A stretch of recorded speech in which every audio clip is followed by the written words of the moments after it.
The night comes alive with Grameenphone.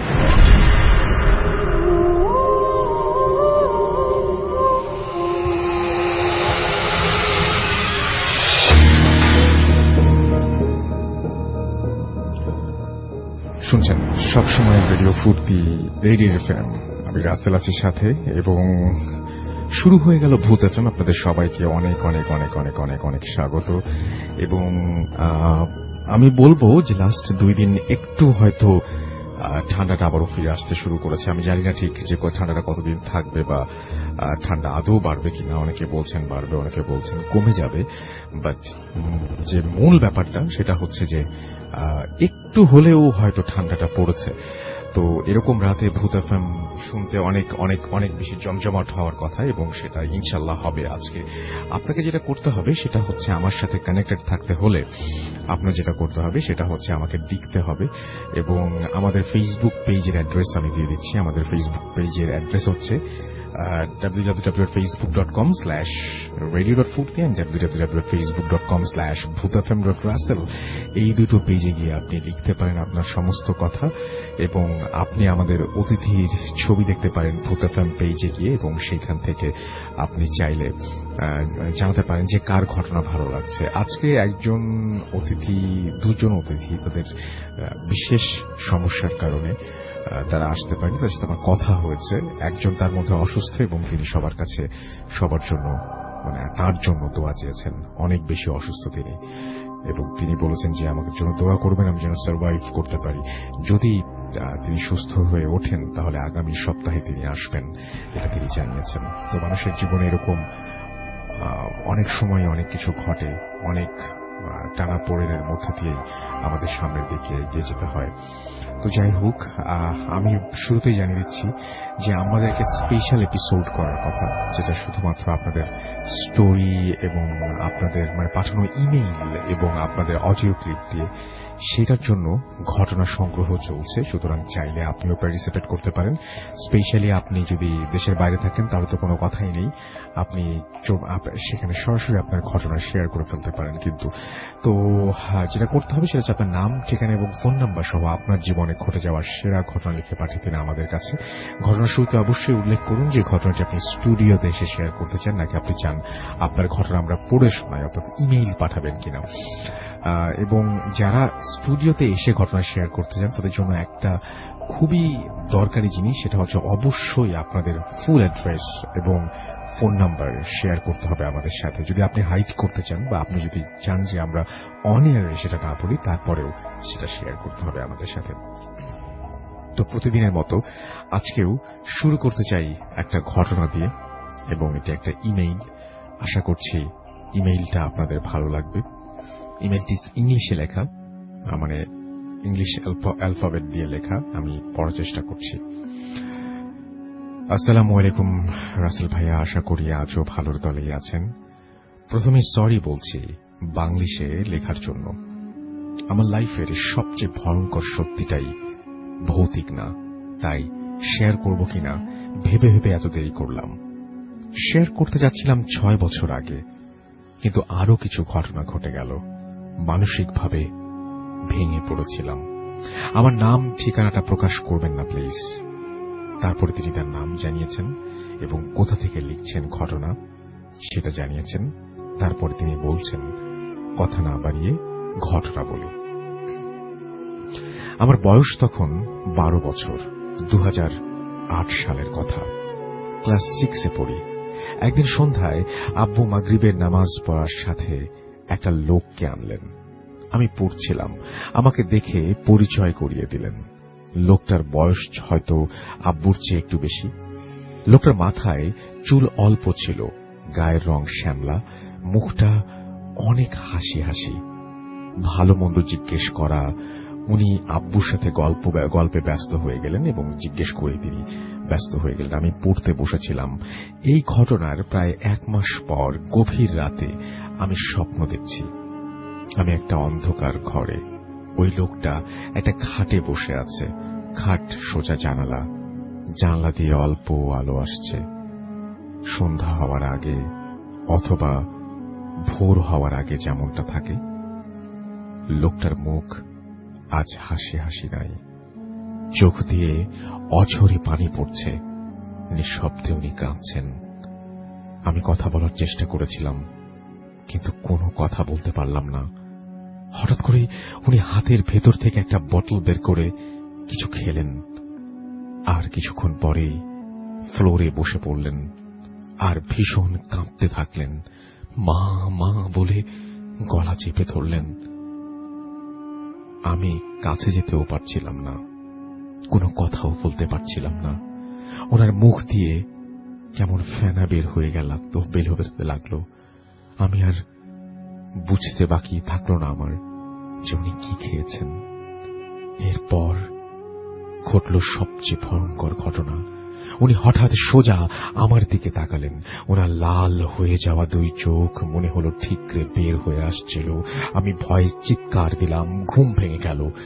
উঠে বসে দেখি ঘামে ভিজে গেছি, গলা শুকিয়ে গেছে। আম্মু আমার চিৎকার শুনে আমার কাছে আসলেন। আমি সব বললাম। উনি আমাকে বললেন, এটা শুধুমাত্র স্বপ্ন, আর কিছু না। এরপর আর স্বপ্নটা দেখিনি, কিন্তু মনে মনে লোকটাকে আমি খুঁজছিলাম। এর মাঝে 2 দিন লোকটাকে রাস্তায় দেখলাম, হাসি খুশি। আমি ভাবলাম আম্মু ঠিকই বলেছেন, ওটা জাস্ট একটা স্বপ্ন ছিল। কিন্তু বাস্তবতা অন্য কিছু দেখাতে চাইছিল। স্বপ্ন দেখার 20 দিনের মধ্যে আমি স্বপ্নটা হুবহু সত্যি হয়ে গেল। হ্যাঁ, লোকটা সত্যি মারা গেল, একইভাবে বিষ খেয়ে। তার লাল চোখ দুটো খোলা ছিল। এরপর আমি ঘুমাতে পারতাম না, বারবার ওই স্বপ্নটাই দেখতাম। আম্মু আমাকে মসজিদের ইমামের কাছে ঝাড়িয়ে নিয়ে আসলেন। ওনাকে বলা হলো স্বপ্নের কথা। তারপর স্বপ্নটা আর দেখলাম না।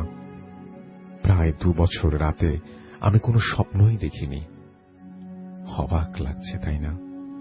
সত্যি কোনো স্বপ্ন দেখিনি, একদম নিরেট মৃত ঘুমানোর পর।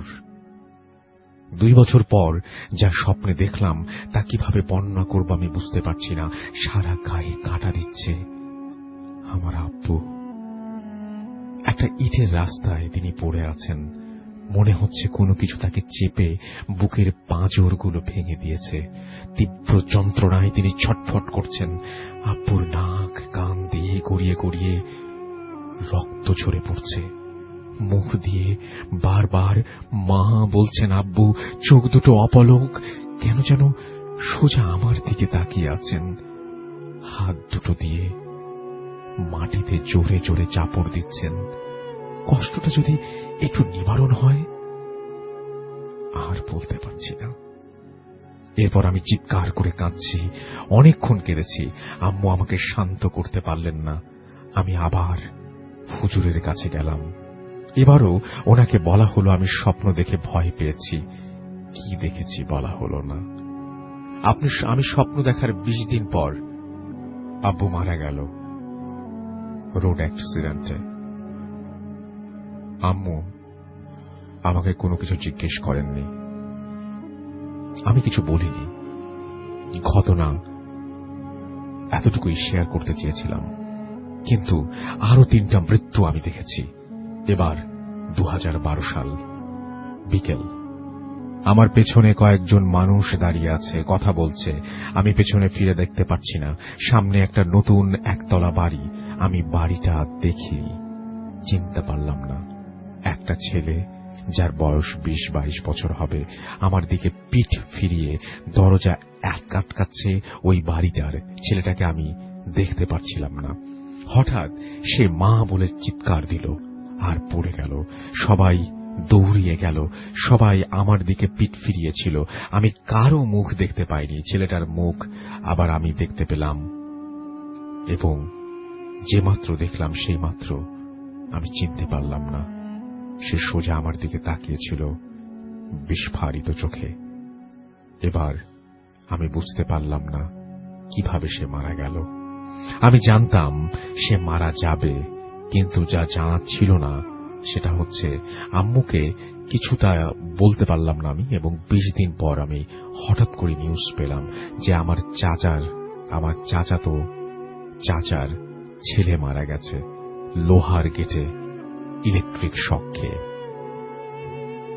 আমি দেখতে গিয়েছিলাম, আর সবার ভাষ্য মতে আমার স্বপ্নের মতো ঠিক যা যা ঘটেছিল স্বপ্নে সেভাবেই সে মারা গিয়েছিল।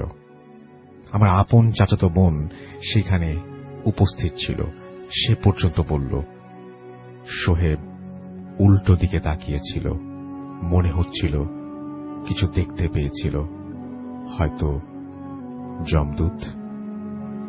তারপর আর কথা বলেনি। আমরা শহরে থাকতাম, ওরা গ্রামে, তাই আমি অনেক ছোটবেলায় দেখেছিলাম। এই কারণেই আমি স্বপ্নে দেখার পরেও তাকে চিনতে পারিনি। হয়তো চিনলে কিছু করতে পারতাম। এর পরের ঘটনা 2014 সালের। আমি দেখছি একটা মাঠের মধ্যে হাঁটুর থেকে একটু নিচে ধান, এর মধ্যে একটা লোক কাজ করছে। এই সময় এটা রাত ছিল এবং রাস্তার রোড লাইটটা লোকটার আবছা দেহ বুঝতে পারছিলাম, কিন্তু অনেক চেষ্টা করে মুখটা বুঝতে পারছিলাম না। এবার আমি সত্যি অনেক চেষ্টা করলাম মুখ দেখার, চেনার, যদি বাঁচাতে পারি।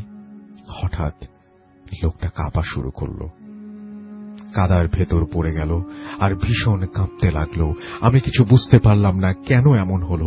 লোকটা যখন কাদায় একদম মাখামাখি, তখন মুখটা দেখতে পেলাম, কিন্তু কাদায় পুরো চেহারা বোঝা যাচ্ছিল না। লোকটা আমাকেই দেখেছিল, ঘাড়টা আমার দিকে ফেরানো ছিল।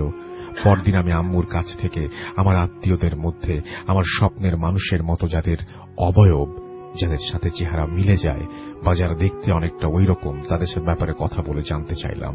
জানতে পারলাম আমার ফুফাতো 2টা ভাই মাঠে কাজ করে।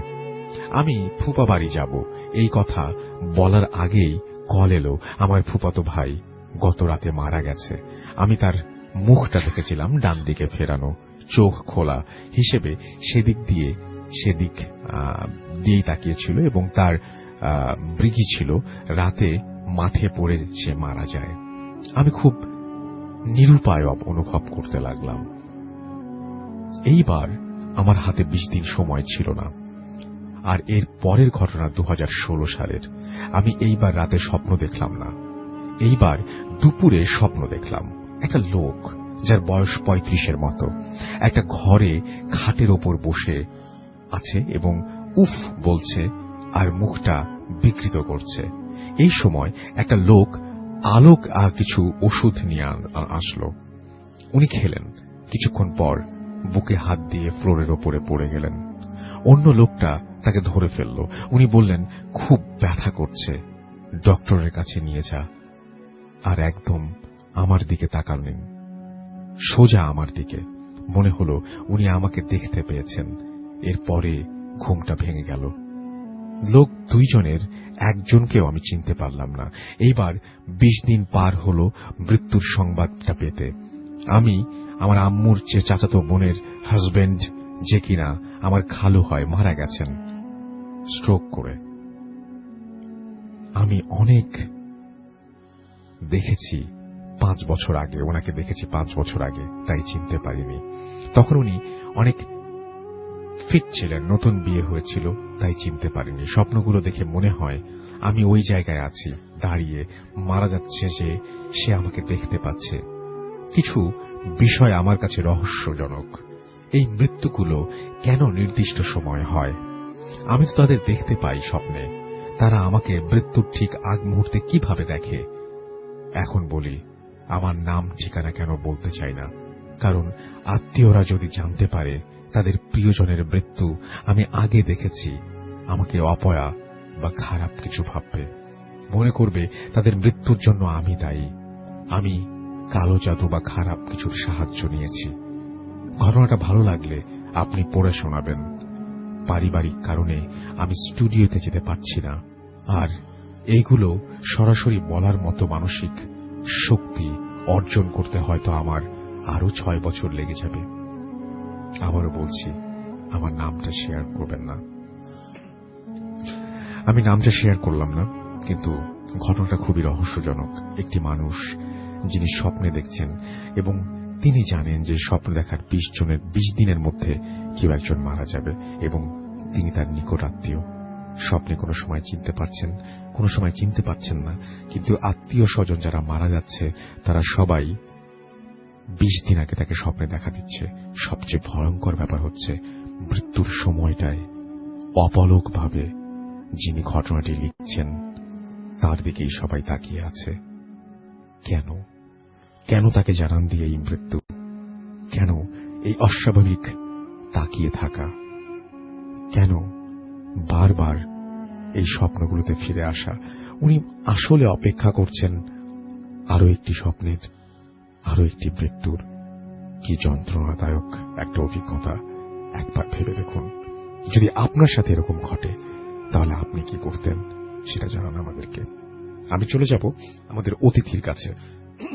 আমাদের দুজন অতিথি আজকে আছেন এবং আপনার সাথে আমি একটু কথা বলি। আমাদের প্রথম অতিথি যিনি, তার সাথে আপনারা দেখবেন, ছবিতে দেখতে পাবেন।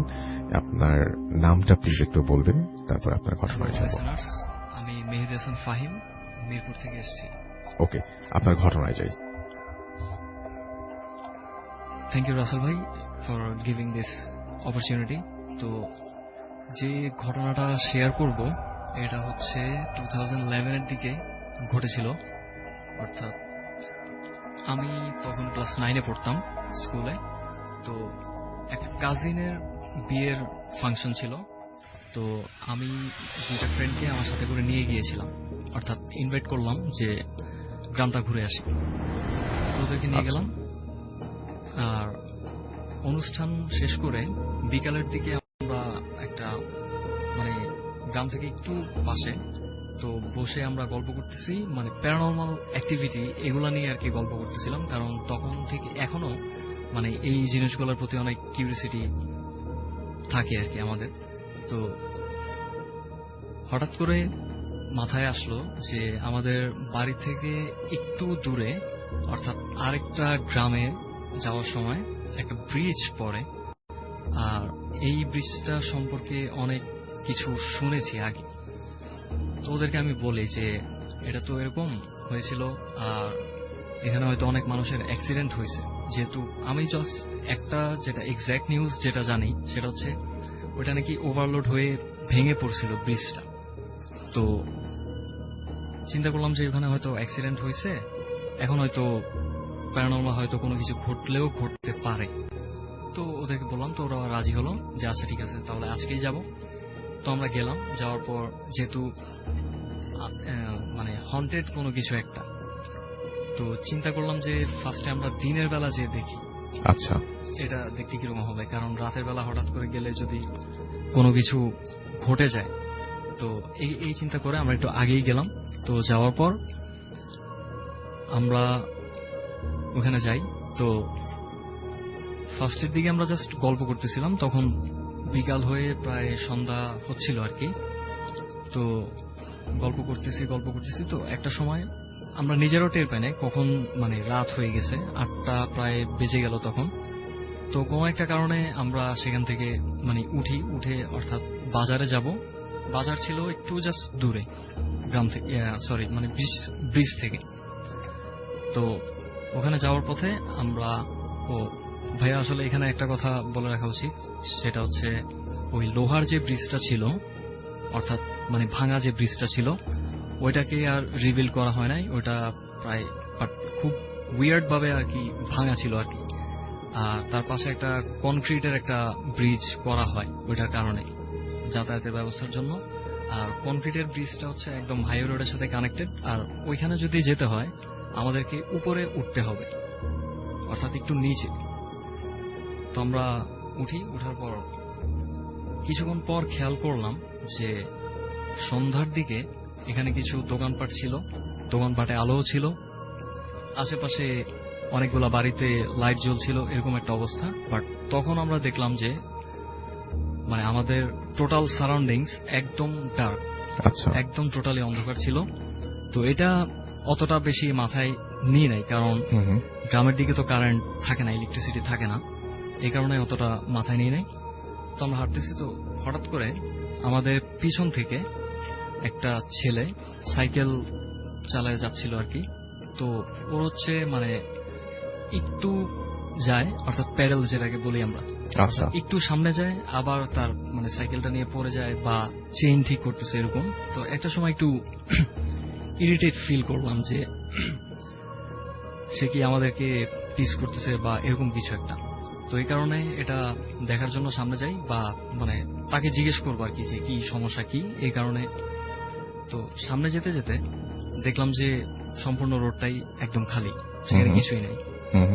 তারপর টর্চ অন করলাম, আশেপাশে দেখলাম কিছু নাই। তখন ভাবলাম যে হয়তো কোনো একটা বাড়িতে হয়তো ঢুকে গেছে, হয়তো বাড়ি আশেপাশেই হবে, এই কারণে। দেন আরো কিছু দূর হাঁটার পর, আচ্ছা এখন হচ্ছে মেইন রোডে আমি ছিলাম একদম ডান পাশে, মাঝখানে একটা ফ্রেন্ড ছিল, ওর নাম ফাহিম, আর একদম বাম পাশে যে ফ্রেন্ডটা ছিল ওর নাম হচ্ছে সৈকত। তো হঠাৎ করে আমরা দেখলাম যে আমাদের মানে বাম পাশ থেকে একটা মহিলা, বয়স মানে বৃদ্ধা এতটুকু বোঝা যাচ্ছিল, বাট অন্ধকারে তাকে আমরা ভালো মতো দেখতে পারছিলাম। বাট যেহেতু সে একদম মানে আমার যে থার্ড ফ্রেন্ডটা সৈকত ছিল একদম বাম পাশে লেফট সাইডে, ওকে যেহেতু ক্রস করে যাচ্ছিল, তার মানে ও হচ্ছে একদম ফার্স্টে ভালো মতো দেখে। তো তাকে জিজ্ঞেস মানে ক্রস করার সময় একদম যখন কাছে চলে আসলো, বলল যে তোদের অনেক সাহস। তো এই কথাটা জাস্ট সৈকত শুনছে, বাট আমার ফ্রেন্ডও শুনে নাই, আমিও শুনি নাই। তো আবার এই ফাহিমকে বলল যে মহিলাটা কেন এই কথা বলল। তো ফাহিম আবার কথাটা শোনার জন্য পিছনে ঘুরে মানে পাশে বলে যে জি কি বললেন আপনি। ওকেও কথাটা বলছে যে তোদের অনেক সাহস, আচ্ছা রিপিট করে কথাটা। তো ও একটু নার্ভাস হয়ে যায়, তো বলতেছিল যে আমাকে জিজ্ঞেস করতেছে যে এরকম একটা কথা কেন বললো। তো আমি বললাম যে আচ্ছা যেহেতু এখন তো এসে পড়ছি, আর এই কথা যেহেতু বলছে, চল তাহলে জিজ্ঞেস করি যে কেন এই কথাটা বললো। তো আমরা তিনজনই একসাথে পিছনে ফিরি জিজ্ঞেস করার জন্য। বাট পিছনে যখন ফিরলাম, তো ফার্স্ট অফ অল যেহেতু অন্ধকার ছিল, আমরা তো কিছু দেখতে পারতেছিলাম না অতটা ভালো মতো। আচ্ছা তারপর হচ্ছে টর্চটা আমরা অন করি, অন করার পর দেখলাম যে পুরো রোডই মানে ব্ল্যাঙ্ক, একদম ফাঁকা, কিছু নাই। তো আর যেহেতু উনি বয়স্ক ছিল, এতটুকু যেহেতু বুঝতে পারছিলাম, তো এতটুকু আমরা বুঝছি যে এত কম সময়ে জাস্ট 2-3 মিনিটে তার এরকম ডিস্টেন্সটা মানে ক্রস করা পসিবল হবে না যে আমরা দেখবো না। আচ্ছা ইভেন ডান পাশ দিয়ে যে রোডটা গেছে, ওই রোডটা হচ্ছে আপনার হাইওয়ে থেকে একটু ঢাল নিচে, তারপর ওই রোডটা দিয়ে যেতে হবে। আর ওই বয়সের সাথে এটাও বোঝা গেল যে তিনি এটা ক্রস করতে পারবেন না, মানে নিচে নামতে মানে এটা পসিবল না। তো ওদেরকে বললাম যে আচ্ছা তেমন কিছুই হয় নাই, আমাদের তো আমরা সবাই ঠিক আছি, জাস্ট যে সুরাটুরা যা যা পারো পড়তে থাকো, আমরা আগাই, এখানে আর সময় নষ্ট না করি। তো এটা বলে আমরা হাঁটতে হাঁটতে, তো বাজারে যাওয়ার আগে একটা ব্রিজ পড়ে, সেটা হচ্ছে আমরা ওই যে গোমতী নদী যেটা বলা, গোমতী নদীর একটা ব্রিজ আছে। তো ওই ব্রিজটা যখন মানে ক্রস করতে যাব, তখন আমরা খেয়াল করলাম যে হাইওয়ে রোডে গাড়ি চলাচল করতেছে ঠিক মতো। আমরা যখন ওই যে ওই ব্রিজ থেকে যখন আমরা উঠি মেইন রোডে, অর্থাৎ ওই কনক্রিটের ব্রিজের ওখানে যখন উঠি, তখন থেকে এই পর্যন্ত প্রায় 10-15 মিনিটস কোনো গাড়ি ছিল না রোডে, সম্পূর্ণ হাইওয়ে রোডটা একদম ফাঁকা ছিল। তখন ঘটনা ঘটছে। বাট আমরা যখন ওই ব্রিজের কাছে চলে আসি, তখন দেখলাম যে হ্যাঁ একদম সবকিছু স্বাভাবিক। হঠাৎ জাস্ট চোখের পলকেই দেখলাম যে হ্যাঁ সবকিছু স্বাভাবিক হয়ে গেছে, গাড়ি ঘোড়া মানে যাই হোক আচ্ছা সব হচ্ছে। এটাই ছিল আপনার ঘটনা, না আরো আছে? হ্যাঁ আচ্ছা তারপরে হচ্ছে, তারপর আমরা 2 দিন ছিলাম বাড়িতে। তো তারপর আমরা চলে আসি। তার ঠিক 1 বছর পর আমি আবার গ্রামে যাই কোনো একটা কারণে। তো গ্রামে যাওয়ার পর বিকেলের দিকে আমার একটা কাজিনকে নিয়ে ওই ব্রিজটার বিপরীত সাইডে, যেখানে যাওয়া হয় নাই, ওখানে আবার গেলাম। তো যাওয়ার পরে ওই ব্রিজটা আসলে কেন উইয়ার্ড বলেছিলাম যে উইয়ার্ড ভাবে ভাঙা, এটা স্টার্টিংটা ভাঙা, আর এন্ডিং পয়েন্টটা ভাঙা, বাট মাঝখানে দুইটা পিলার, মানে মাঝখানে একটু ওয়ে, এটা হচ্ছে আপনার মানে স্ট্যান্ড এখনো আছে ঠিক মতো, বাট দুই পাশ নাই নাই না। আপনাকে তো ছবিটা দেখাইছেন, তখন আমি ছবিটাও দেখলাম। জি। তো আমরা ওই পাশ থেকে আমি কাজিনের সাথে বললাম যে দেখি, আচ্ছা চলো আমরা আমাদের এইমটা চেক করে দেখি কার এইম কত ভালো। তো ওইখানে ইট ছিল, ইট নিয়ে আমরা শো করতেছিলাম যে কার এইম কত ভালো হয়। তো এইভাবে মজা টজা করতে করতে সন্ধ্যা হয়ে গেল। তো আমার কাজিনটার হচ্ছে বাসা থেকে ফোন আসে যে মানে ওকে যেতে হবে। তো আমি বললাম যে আমার তো যেতে লেট হবে, তুমি যাও। তো ওকে পাঠিয়ে দিলাম। এখনো ঠিক এবারও প্রায় 7টাও না 8টা এরকম হবে, 7:30 8টা নিয়ারলি এরকম একটা টাইমে। তো আমি ওই কনক্রিটের যে ব্রিজটা আছে ওইটার উপরে মানে রেলিংটার উপরে বসে ফোনে কথা বলতেছিলাম। তো হঠাৎ করে পিছন থেকে কিছু একটা এসে পড়লো পিঠের উপর। আচ্ছা। তখন মনে হয়েছে যে হয়তো কোনো পাখি টাকি, যেহেতু অন্ধকার ছিল, হয়তো এসে হয়তো ধাক্কা লাগছে বাই চান্স বা এরকম কিছু একটা। তো এটা আমি ফার্স্টে গায়ে নিই না, আবার ফোনে কথা কন্টিনিউ করতে থাকি, আবার এসে পড়ে। বাট এই সময় একটু অনেক হার্ডলি মানে এসে পড়ে আর কি, যার কারণে আমি একটু রেগে যাই। রাগার পর ফোনটা কেটে আমি পিছনে তাকাই, তাকানোর পর দেখলাম যে কোথাও কিছুই নাই, মানে সবকিছু একদম নর্মাল। তো এবার চিন্তা করলাম যে প্লেসটা একটু চেঞ্জ করি। আচ্ছা। এটা ভেবে জাস্ট রেলিংটা থেকে নামলাম, নামার পর দুইটা পা ফেলছি জাস্ট এরকম, আর একটা ইট অর্থাৎ আমাকে এম করে মারা হয়েছে, বাট আমি ওখান থেকে সরে যাই, যার কারণে ইটটা যে একদম ব্রিজের উপর পড়ে। আচ্ছা। ওইটা আমার চোখে পড়লো, তখন আমি বুঝলাম যে এটা আসলে ইট ছিল, অর্থাৎ ইটের টুকরা ছিল।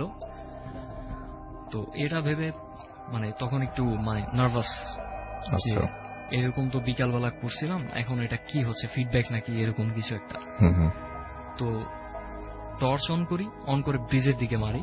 তখন যেটা দেখলাম সেটা হচ্ছে সে 3 ফিট হবে হাইটটা, এরকম একটা শ্যাডো গ্রে কালার। আচ্ছা। এটা হচ্ছে ওই যতটুকু বেজ এখনো স্ট্যান্ড করতেছে, ওইটার হচ্ছে আপনার ডান পাশ থেকে বাম পাশ, বাম পাশ থেকে ডান পাশ, এরকম হচ্ছে ছোটাছুটি করতেছে, হাঁটাহাঁটি করতেছে এরকম। আচ্ছা। তো এটা দেখার পর মনে হচ্ছিল যে কিছু একটা হয়তো উপরে ভর করতেছে, মানে নিজের সেন্স থেকে অচেতন হয়ে যাচ্ছিলাম এরকম একটা। তো এখানে হচ্ছে আমরা যে পাশ থেকে আমরা ইট ছুড়ি, যে পাশ থেকে শেষ, এটার হচ্ছে ওইখান থেকে একটা বট গাছ উঠে আপনার কনক্রিটের ব্রিজটাকেও মানে রেলিং একটা পাশ ঢাকা, পুরনো একটা বট গাছ ছিল। তো হঠাৎ দেখলাম যে আমি ওইখানে চলে আসছি। আসার পর মানে সাডেনলি ডিসকভার করলাম যে না, আমি তো এখানে চলে আসছি, কিভাবে আসলাম বা কিছু মাথায় আসতেছে না, যে এটা তো একদম অনিচ্ছাকৃত ছিল, এখানে তো আসতে চাই নাই। তো একটু সামনে দেখলাম যে একটা লোক দাঁড়িয়েছিল। তো উনি আমাকে মানে চোখ দিয়ে ইশারা করতেছে যেন আমি উপরের দিকে তাকাই, বটগাছটার দিকে যেন আমি তাকাই। আচ্ছা। তো এটা জাস্ট একদম স্পষ্ট বোঝা যাচ্ছিল, বাট কিভাবে সেটা জানি না, কারণ হচ্ছে অন্ধকার ছিল। ইভেন আমি নিচ থেকেও কোনো টর্চ মারি নাই তাকে দেখার জন্য, বাট তাকে আমি দেখতেছিলাম, জাস্ট তাকে। তো আমি উপরে তাকালাম, বটগাছের উপরের দিকে তাকালাম। জাস্ট তখন মনে হচ্ছিল যে আমরা যখন সেন্সলেস হয়ে যাই তখন চোখের পলক যেরকম স্লো হয়ে যায়, অনেকটা এরকম হয়ে যাচ্ছে চোখের পলকটা, মানে নর্মাল ছিল না, এটা বুঝতেছিলাম। আর হচ্ছে ঠিক চোখটা বন্ধ হওয়ার যখন মানে অল্প একটু বাকি থাকে পুরোপুরি বন্ধ হইতে, তখন দেখতেছি যে একটা ডালে ব্ল্যাক একদম কালো কিছু একটা বসে আছে, তার চোখ দুটো জাস্ট বোঝা যাইতেছে যে রেড কালার, এরকম কিছু একটা বোঝা যাইতেছে, আর আলো ছুটছে এরকম একটা ব্যাপার আর কি। তো এটা দেখার পরে যে মানে কি করব কিছু বুঝতেছি না। তো চিন্তা করলাম যে ফোন বের করি, ফোন দেওয়ার ট্রাই করি কাউকে, হয়তো এই জিনিসগুলো অ্যাভয়েড করতে পারবো যদি ফোনে কানেক্টেড থাকি কারোর সাথে। আচ্ছা। তো ফোনটা বের করলাম, যেটা দেখলাম এখানে একটা উইয়ার্ড একদম, সেটা হচ্ছে ফোন ওপেন আছে বাট কোন নেটওয়ার্ক, মানে দুইটা ফোন ছিল, দুইটা ফোনের ডিসপ্লে একদম ব্ল্যাঙ্ক, আচ্ছা। একদম পুরোপুরি ব্ল্যাক, জাস্ট আলো জ্বলতেছে এরকম। তো পকেটে ঢুকাই, এখন কি করব বুঝতেছি না। তো চিন্তা করলাম যে বাড়ির দিকেই যাই, এখন তো কি করার আছে। তো 2-3 মানে কদম ফেলার পর যেটা দেখলাম, এটা মানে এতক্ষণ যা হয়েছে, বাট এইটা সবচেয়ে বেশি উইয়ার্ড লাগছে। সেটা হচ্ছে গত বছর, অর্থাৎ 1 বছর আগে যখন আমরা আসছিলাম, 10 to 15 মিনিটস যেরকম ঘটনা ঘটার সময় হাইওয়ে রোড একদম ফাঁকা ছিল, কোনো গাড়ি ছিল না, এবার সেম, একদমই সেম। আচ্ছা। ওইখানে কোনো গাড়ি, সিএনজি কিচ্ছু নাই, ইভেন একটা মানুষও নাই, কোনো আলো নাই, এরকম জাস্ট মোবাইল থেকে ওই যে আলোগুলা বেরোচ্ছে ওইটাই। তো আমি যাচ্ছি হাঁটার, মানে আস্তে আস্তে হাঁটার ট্রাই করতেছি। তখন পিছন থেকে হঠাৎ মানে একটু বাতাসের শব্দ আসলো, তারপর বলল, মানে একটা কণ্ঠে বলল যে তোর আসলেই অনেক সাহস। সেই একই কথা। সেই একই কথা, বাট এবার একটু এক্সটেন্ড করা হয়েছে যে তোর আসলেই অনেক সাহস। তো এটা একবার বলে, তো বলার তো আমি তখন একটু চিন্তা করতেছিলাম, মানে যে এখানে তো যেহেতু আমাকে ক্ষতি হবে এরকম কোনো কিছু আমাকে জানাচ্ছে না, মানে এই কারণে একটু কনফিডেন্স ছিল যে না, খারাপ কিছু হয়তো হবে না, জাস্ট এমনিতেই হয়তো আসছে, এই কারণে ভুল হয়েছে, এটাই। তো এটা চিন্তা করতে করতে আমি হাঁটতেছি। তো দেখলাম যে কিছুক্ষণ যাওয়ার পর দূর থেকে দেখতেছি যে আলো আসতেছে, অর্থাৎ গাড়ি চলতেছে আর কি, গাড়ি ঘোড়া চলবে এরকম একটা অবস্থা, মানে গাড়ি আসতেছে বোঝা যাচ্ছে। তো পিছনেও তাকালাম, আবার পিছন থেকেও দেখতেছি যে গাড়ি আসতেছে, অর্থাৎ চলাচল করছে, কিন্তু ব্রিজটা ফাঁকা, কনক্রিটের যে ব্রিজটা ছিল ওটা ফাঁকা। তো চিন্তা করলাম যে মানে তখন তো মাথায় কিছু আসতেছে না, জাস্ট হাঁটতেছি আস্তে আস্তে। কিছুক্ষণ পর মনে হলো যে পিছনে, মনে হলো না মানে পিছনে বিড়াল ডাকছে, অনেক বিড়াল ডাকছে, আর মানে অনেক বুইয়ার শব্দগুলো আসতেছে। তো আর মানে মনে হচ্ছিল যে অনেক ঝড় তুফান হচ্ছে আর কি, পিছনে জাস্ট, সামনে কিছু না। তো অনেক কষ্টে মানে যেটা ডিটারমাইন ছিলাম যে পিছনে তাকানোই যাবে না, পিছনে মানে কোনোভাবেই তাকানো যাবে না। তো এটা ভেবে মানে হাঁটতে হাঁটতে গ্রামে চলে, মানে বাসার দিকে চলে আসি। তো এরপর আর যাওয়া হয় নাই আর কি। তো ওকে, এটাই আপনার ঘটনা ছিল। Thank you so much. আমি দেখতে পাচ্ছি যে অনেকেই আমাকে মেসেজ পাঠিয়েছেন, সেই মেসেজগুলো পড়বো, তবে তার আগে আপনাদের একটা নিউজ জানিয়ে দিতে চাই। আর সেই নিউজটা হচ্ছে যে আপনারা সবাই ভূত এফএম যারা কানেক্টেড আছেন তারা সবাই শুনেছেন যে ফ্রাইডে দ্য 13th মানে কি, এবং 13 নাম্বারের সম্পর্কে আপনাদের অনেকেই জানা আছে, এবং ওয়েস্টার্ন কান্ট্রিগুলোতে এই সংখ্যাটাকে দুর্ভাগ্যজনক মনে হয়। এবং ফ্রাইডে দ্য 13th কি আপনি বলবেন হয়তো এটাকে শুধু একটা কোনো একটা মাসের দিন, কিন্তু যে সমস্ত মাসে ফ্রাইডে 13th থাকে সেই সমস্ত মাস সম্পর্কে পশ্চিমা অনেক ধরনের ধারণা আছে, সেগুলোকে আপনি ভুলও বলতে পারেন, যে মানে ব্যাখ্যাতীত অনেক ব্যাপার স্যাপার আছে যেগুলো আমাদের দেশে এভাবে ধরা হয় না, কিন্তু পশ্চিমা দেশে তারা এই ব্যাপারটা নিয়ে অনেক বেশি সুপারস্টিশন বলতে পারেন, এবং যে কোনো কিছু বলতে পারেন। সেই প্রসঙ্গে না যাই, আমি যে প্রসঙ্গে যাচ্ছি যে ফ্রাইডে 13th অনেকে মনে করেন যে এই দিনে অনেক কিছু ঘটে, অনেক ভয়ঙ্কর কিছু ঘটতে পারে, অ্যাক্সিডেন্ট হয়, তারপরে দুর্ভাগ্যজনক একটা টাইম, অনেক কিছু এরকম। কিন্তু আমি আপনাকে যে নিউজটা দিতে চাই সেটা হচ্ছে ঢাকায় এখন ফ্রাইডে 13th নামের একটা জায়গা আছে, এবং এটি একটি হরর স্কেপ রুম, এবং আপনি যেখানে সত্যি সত্যি আপনাকে ভূত এসে ভয় দেখাবে এরকম একটা ব্যাপার। এবং এটা এমন একটা জায়গা এবং যেখানে আপনার সবকিছুই মনে হবে যে খুব বাস্তব, খুব রিয়েল মনে হবে সবকিছু। এই ফ্রাইডে 13th স্কেপ রুম হলো ডে টু গেমের 4টি গেমের মধ্যে একটি গেম, যেটি যমুনা ফিউচার পার্কে অবস্থিত, এবং তাদের কোম্পানি একটি মোটো আছে, day to game once and you will come for more, এবং এটা হচ্ছে তাদের মোটো। এবং আপনি ডেয়ার টু গেম একবার খেলবেন এবং আপনি আবারও আসবেন, সবাই আসবেন। ডেয়ার টু গেম সম্পর্কে সমস্ত তথ্য আপনি কিন্তু রেডিও ফুর্তির পেজেই আপনি ভিজিট করলে পেয়ে যাবেন, which is www.facebook.com/radio.furti। তো আপনি এখানে গিয়ে you can check it out, and আমরা সেই যতক্ষণ আপনি চেক করবেন ততক্ষণে ছোট্ট একটা বিরতি নিয়ে আবারও ফিরতে যাচ্ছি আপনাদের মেসেজ সহ। সেই পর্যন্ত আমার সঙ্গে থাকুন, স্টে টিউনড রেডিও ফুর্তি, 88 FM অ্যান্ড জো ফুর্তি। Bhoot FM.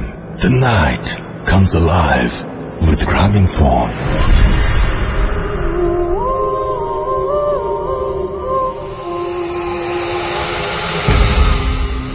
Yes, the night comes live with Grameenphone. শুনছেন সবসময় রেডিও ফুর্তি 88 FM। আমি রাসেল আছি, সাথে আমার সাথে রয়েছে মাসুম ভাই এবং আজকের অতিথিরা। আপনাদের সবাইকে আরো একবার স্বাগত জানাচ্ছি এবং আমি দেখতে পাচ্ছি রেজাউল খান বাবু আমাদের লিখেছেন যে রাসেল ভাই আপনি কেমন আছেন, সবসময় ভালোর দলে। খুলনা থেকে শুনছেন তিনি। আমি সবসময় ভালো থাকি এবং সবসময় ভালোর দলে এবং আশা করছি আপনিও তাই আছেন।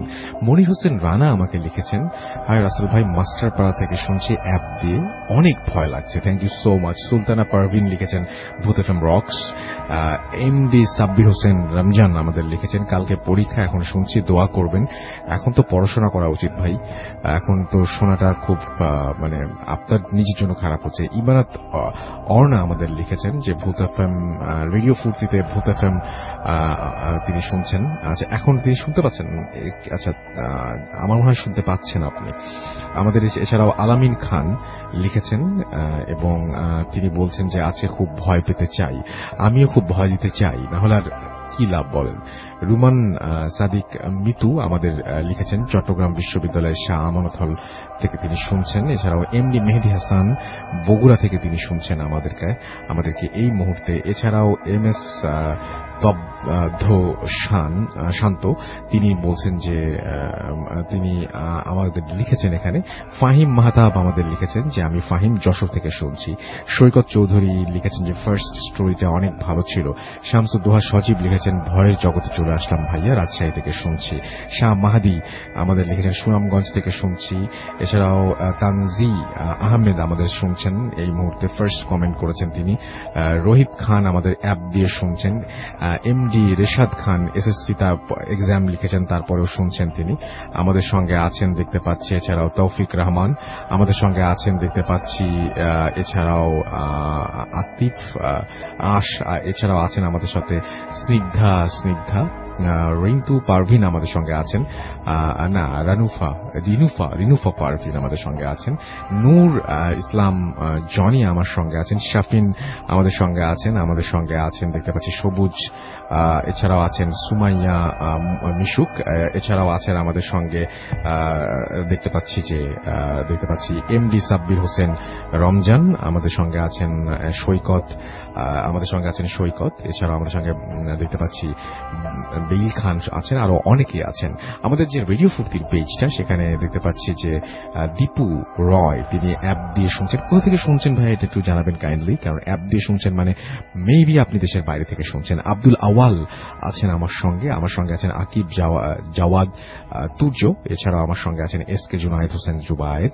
হসপিটাল লাশের ঘটনা আজকে আছে এবং কিছুক্ষণের মধ্যে সেটা শোনানো হবে আপনাকে। সুতরাং একটু ধৈর্য ধরতে হবে ভাইয়া। আমি তো বলি যে রাত যত বাড়ে তত বেশি ঘটনার ভয়াবহতা বাড়ে, সো একটু ধৈর্য ধরতে হবে। শামীম মজুমদার আছেন আমার সঙ্গে আছেন রাজু আহমেদ রাজ, যশোর থেকে তিনি শুনছেন, অ্যাপ দিয়ে শুনছেন, অ্যাপের ছবি আপলোড করেছেন, অ্যাপের স্ক্রিনশট আপলোড করেছেন আর কি। এমডি বাহাদুর খান আছেন আমার সঙ্গে আছেন দেখতে পাচ্ছি আনিহা সিমরান, এবং তিনি বলছেন যে ইমেইলের স্টোরিটা খুব ভয়ঙ্কর। হ্যাঁ, আমার কাছে খুব ভয়ঙ্কর লেগেছে। ভাবুন খালি তার সিচুয়েশনটা, তাহলেই বুঝতে পারবেন কেমন লাগে। সাবিয়া ইসলাম তমা আমার সঙ্গে আছেন এফটি মনির আহমেদ। এছাড়াও এমডি মেহেদি আমার সঙ্গে আছেন। প্রীতম মিত্র আছেন বরিশাল থেকে। রামিসা খন্দকার আছেন আমার সঙ্গে এবং তিনি অ্যাপ দিয়ে শুনছেন এই মুহূর্তে। কোথা থেকে ভাইয়া জানাবেন। ওএস প্রিন্স আশরাফ আমার সঙ্গে আছেন। মোবারক হোসেন আছেন। এছাড়াও আছেন দেখতে পাচ্ছি ওয়ালিউল্লাহ খান অভি আছেন আমার সঙ্গে। এমডি রাজু আহমেদ, এমডি শাহিনুর ইসলাম সুমন, এক উইক পর আবারও ব্যাক করলাম। আমার সঙ্গে আছেন তাহসান খান নয়ন। এছাড়াও আছেন আমার সঙ্গে রবিউল ইসলাম আছেন সোহাগ, অ্যাপ দিয়ে শুনছেন, অ্যাপের ছবি আপলোড করেছেন। মামুন হুসাইন আছেন আমার সঙ্গে আছেন শেখ মোহাম্মদ সাইদ। এছাড়াও আছেন এমডি নয়ন হাসান সহ আরো অনেকে। তিনি অবশ্য কমপ্লেইন করেছেন তার কমেন্ট পড়া হয় না, আজকে কিন্তু পড়ে ফেললাম। সো আশা করছি আপনি ভালোই আছেন এবং খুশি হয়েছেন। তো যাই হোক, ঘড়িতে সময় রাত 12:40, এখনই সেটা 41 মিনিট হয়ে গেল।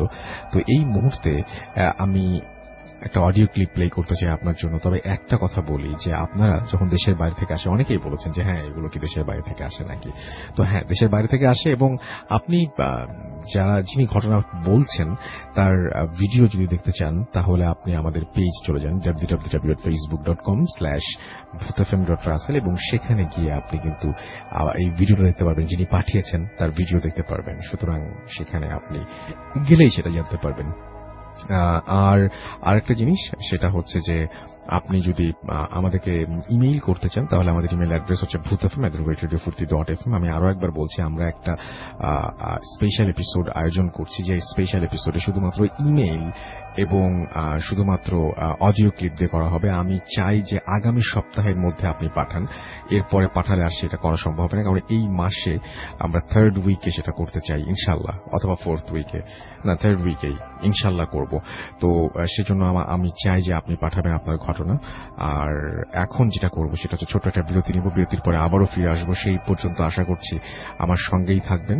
বিরতি না, সরি, আমি যাব ইমেইল অডিও ক্লিপে, রাইট, অডিও ক্লিপে যাব এবং তারপর একটা বিরতি এবং তারপরে ফিরে আসবো। সেই পর্যন্ত আমার সঙ্গে থাকবেন। স্টে টিউনড রেডিও ফুর্তি, এরিয়া এফএম এন্ড ডু ফুর্তি।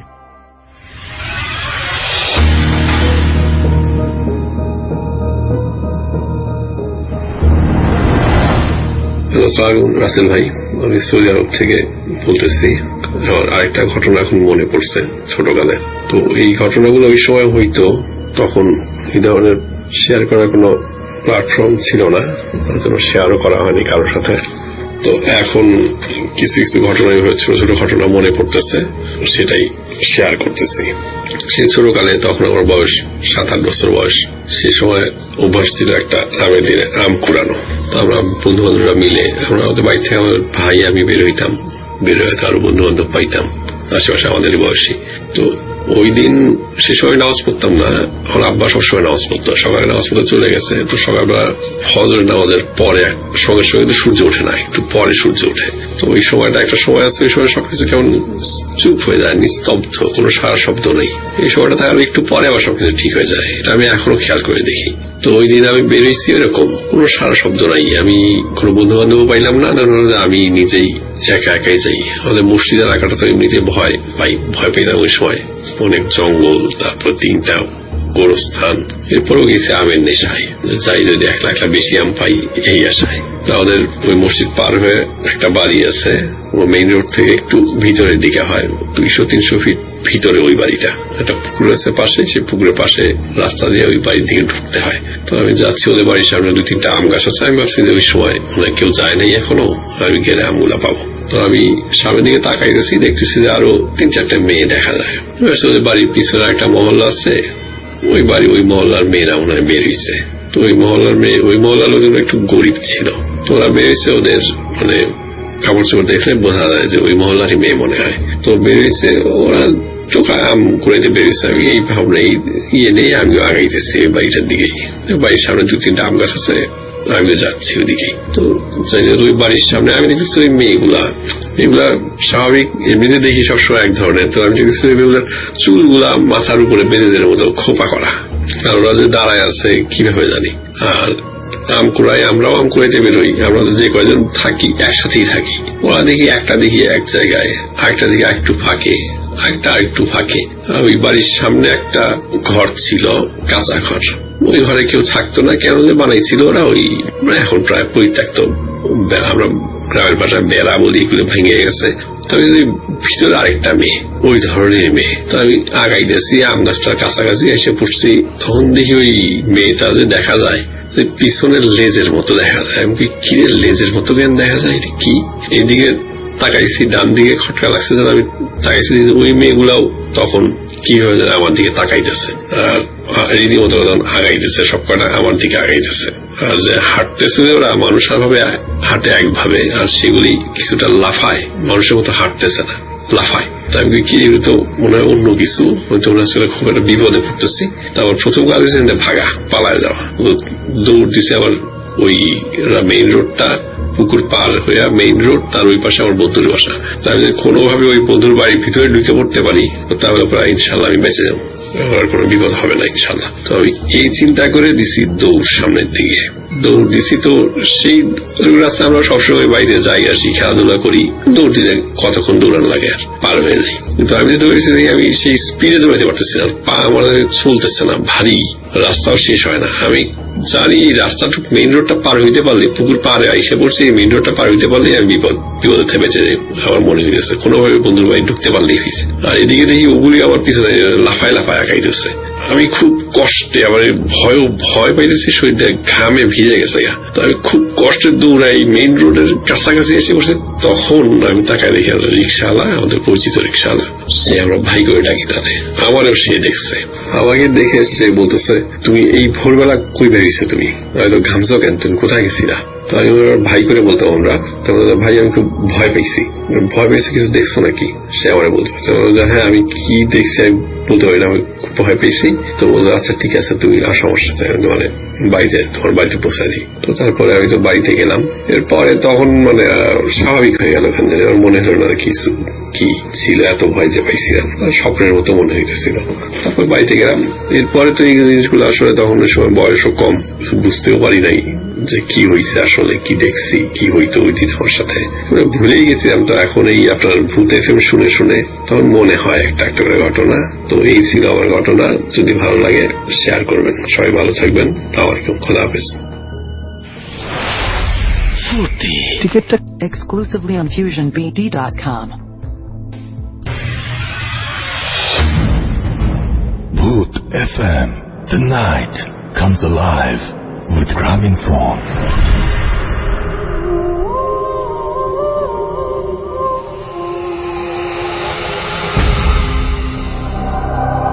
Yes, the night comes alive with Graminphone. শুনছেন সবসময় রেডিও ফুর্তি 80 FM। আমি রাসেল আছির সাথে, এবং আমার সাথে রয়েছে মাসুম ভাই এবং আজকের অতিথিরা। আপনাদের সবাইকে আরো একবার স্বাগত জানাচ্ছি। চমৎকার একটা ঘটনা শুনলাম সৌদি আরবের, এবং আপনারা চাইলে আমাদের যে ভূত এফএম যে পেজ, সেই পেজে একটু স্ক্রল ডাউন করলে আপনি দেখতে পাবেন সেই ভিডিওটা এবং তার সম্পর্কে জানতে পারবেন। তো এখন যেটা করব সেটা হচ্ছে পরবর্তী ঘটনায় যাব। তবে তার আগে জানাই, যদি আমাদের ইমেইল পাঠাতে চান, যেটা নিয়ে আমরা একটা স্পেশাল এপিসোড করতে চাই, শুধুমাত্র ইমেইল এবং আপনাদের পাঠানো অডিও ক্লিপ দিয়ে চেষ্টা করবো একটা এপিসোড করার। সেজন্য আমাদের প্রচুর ঘটনা দরকার, কারণ অনেক ঘটনা থেকে বাছাই করে সেরা ঘটনাগুলোই আমরা আপনাদের সামনে নিয়ে আসি। তো সেই জন্য যেটা করতে হবে সেটা হচ্ছে যে প্রচুর পরিমাণে ঘটনা পাঠাতে হবে। যারা এর আগে ঘটনা পাঠিয়েছেন তাদেরকেও রিকোয়েস্ট করব ঘটনা পাঠান। যারা চমৎকার ইমেইল পাঠান এবং যাদের ইমেইল এর আগে প্রচারিত হয়েছে তারাও পাঠাবেন ইনশাআল্লাহ, এবং যারা নতুন শুনছেন তারাও পাঠাবেন আশা করব। তো এখন যেটা করব সেটা হচ্ছে একটা ঘটনায় যাব। আমাদের নতুন একজন অতিথি আছেন, তার কাছ থেকে একটা ঘটনা শুনবো, তারপর একটা চমৎকার ইমেইল আছে, সেই ইমেইলটা আমরা পড়বো। তো চলে যাই ঘটনায়। আপনার নামটা প্লিজ একটু বলবেন, তারপর আপনার ঘটনায় যাব। হ্যালো রাসেল ভাই অ্যান্ড হ্যালো লিসেনার্স, আমি এমডি শিমুল মন্ডল ফ্রম টাঙ্গাইল। জি। তো আমার ঘটনা আসলে মানে ঘটনাটা শুরু হয় আমার জন্মের পরের থেকেই। তো ঘটনার শুরু হচ্ছে আমার জন্মের পরের থেকে। তো মানে ঘটনাটা আসলে ওই জায়গা থেকে শুরু হয়েছে। আমি প্রথম থেকে না বললে আসলে ঘটনাটা ওইভাবে আপনি বলেন, বোঝা যাবে না। তো আমার জন্ম হয়েছে 2000 সালে জন্ম হয়েছে। তো জন্মের পরে আপনার 6-7 মাস তেমন কোনো সমস্যা হয় নাই। তো জন্মের পরে আমার আব্বু হচ্ছে আর্মির চাকরি করে ছিল রাজশাহী ক্যান্টনমেন্টে। আমরা জায়গার নাম উল্লেখ না করি। হ্যাঁ, ও আচ্ছা ঠিক আছে। তো ক্যান্টনমেন্টে ছিলাম।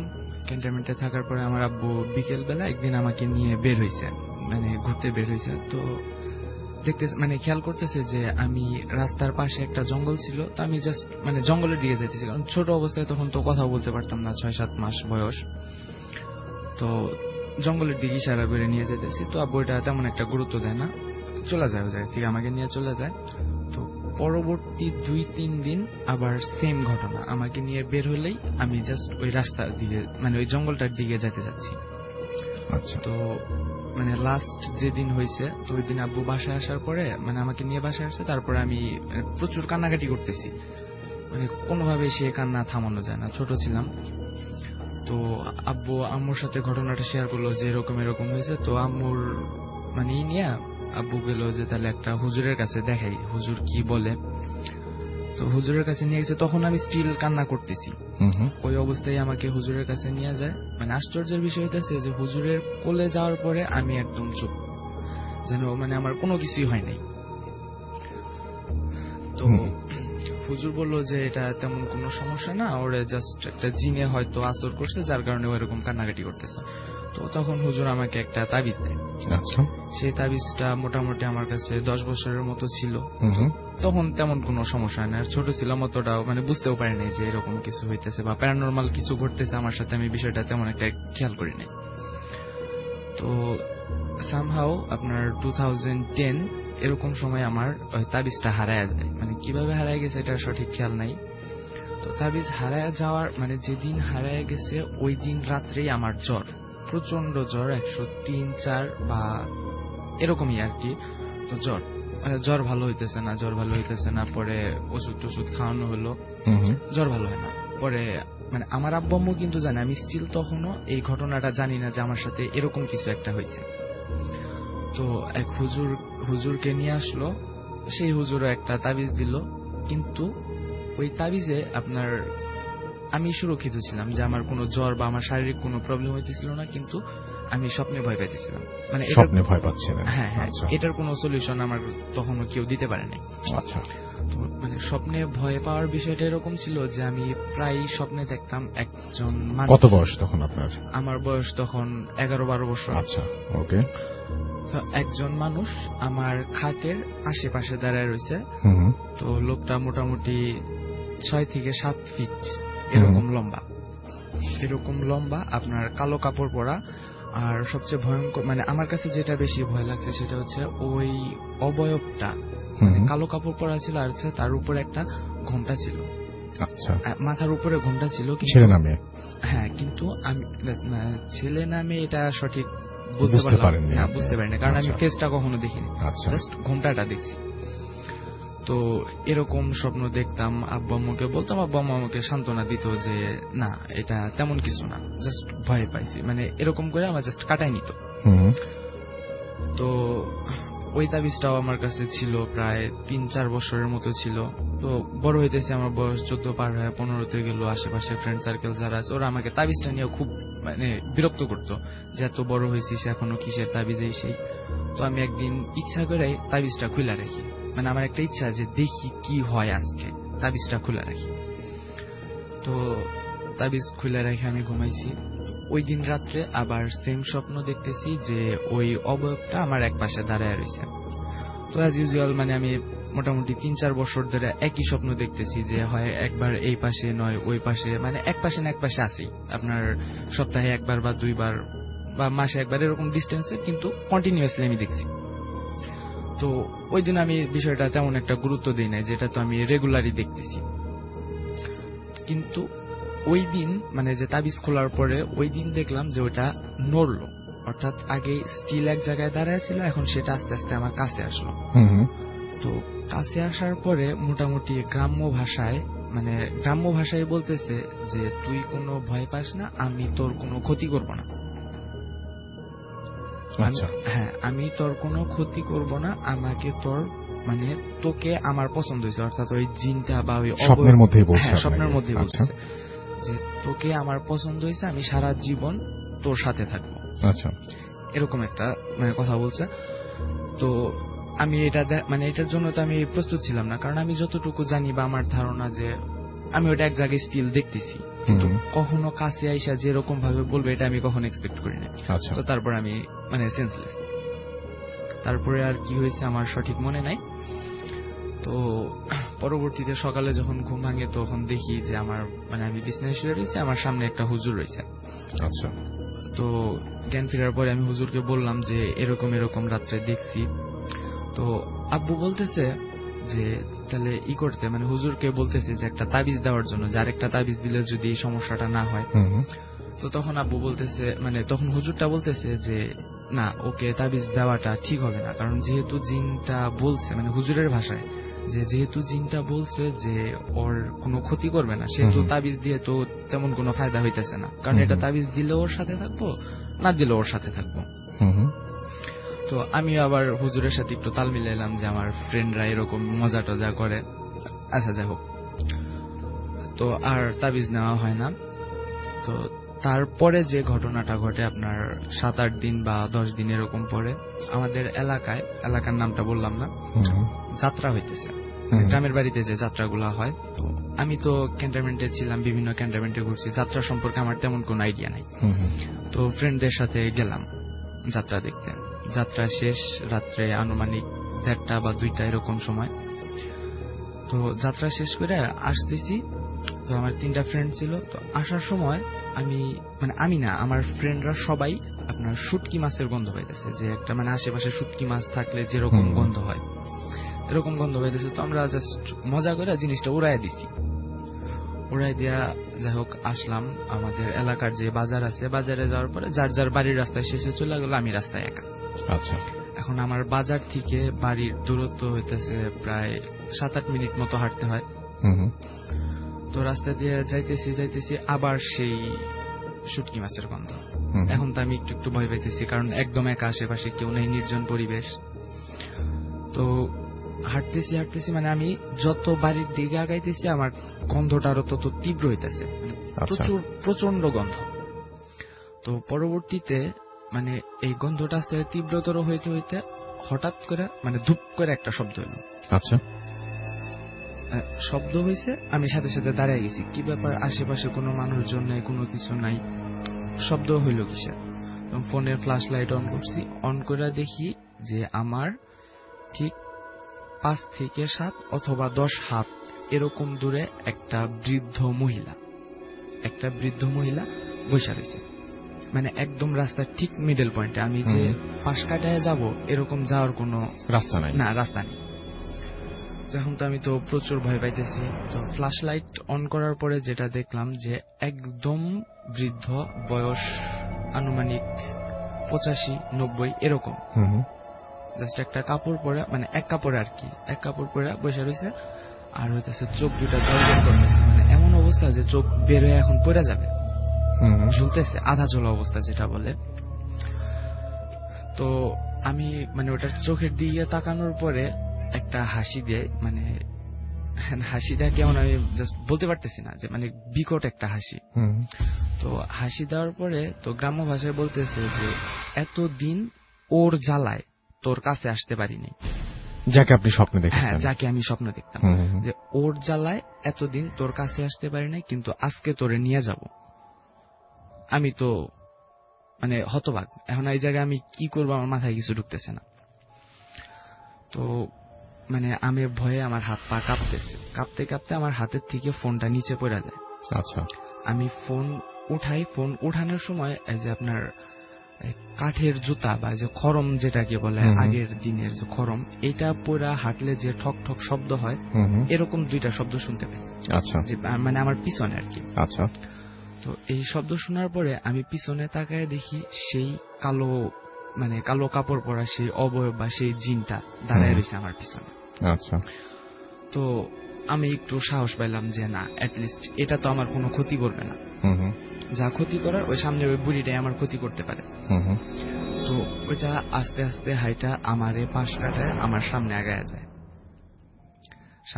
যায়, আমিও ওইটার পিছনে আগায়া যাই। মানে আমি তো তখন জাস্ট মানে রাসেল ভাই, আমি অসহায়, এই জায়গায় আমার কিছু করার নেই। আমি দোয়া কালাম যা পারতেছি আমি পড়তেছি, কিন্তু কোনো কাজ হইতেছে না। তো আস্তে আস্তে গেলাম ওইটার পিছনে, আমি আমার ঘরের সামনে পর্যন্ত গেছি।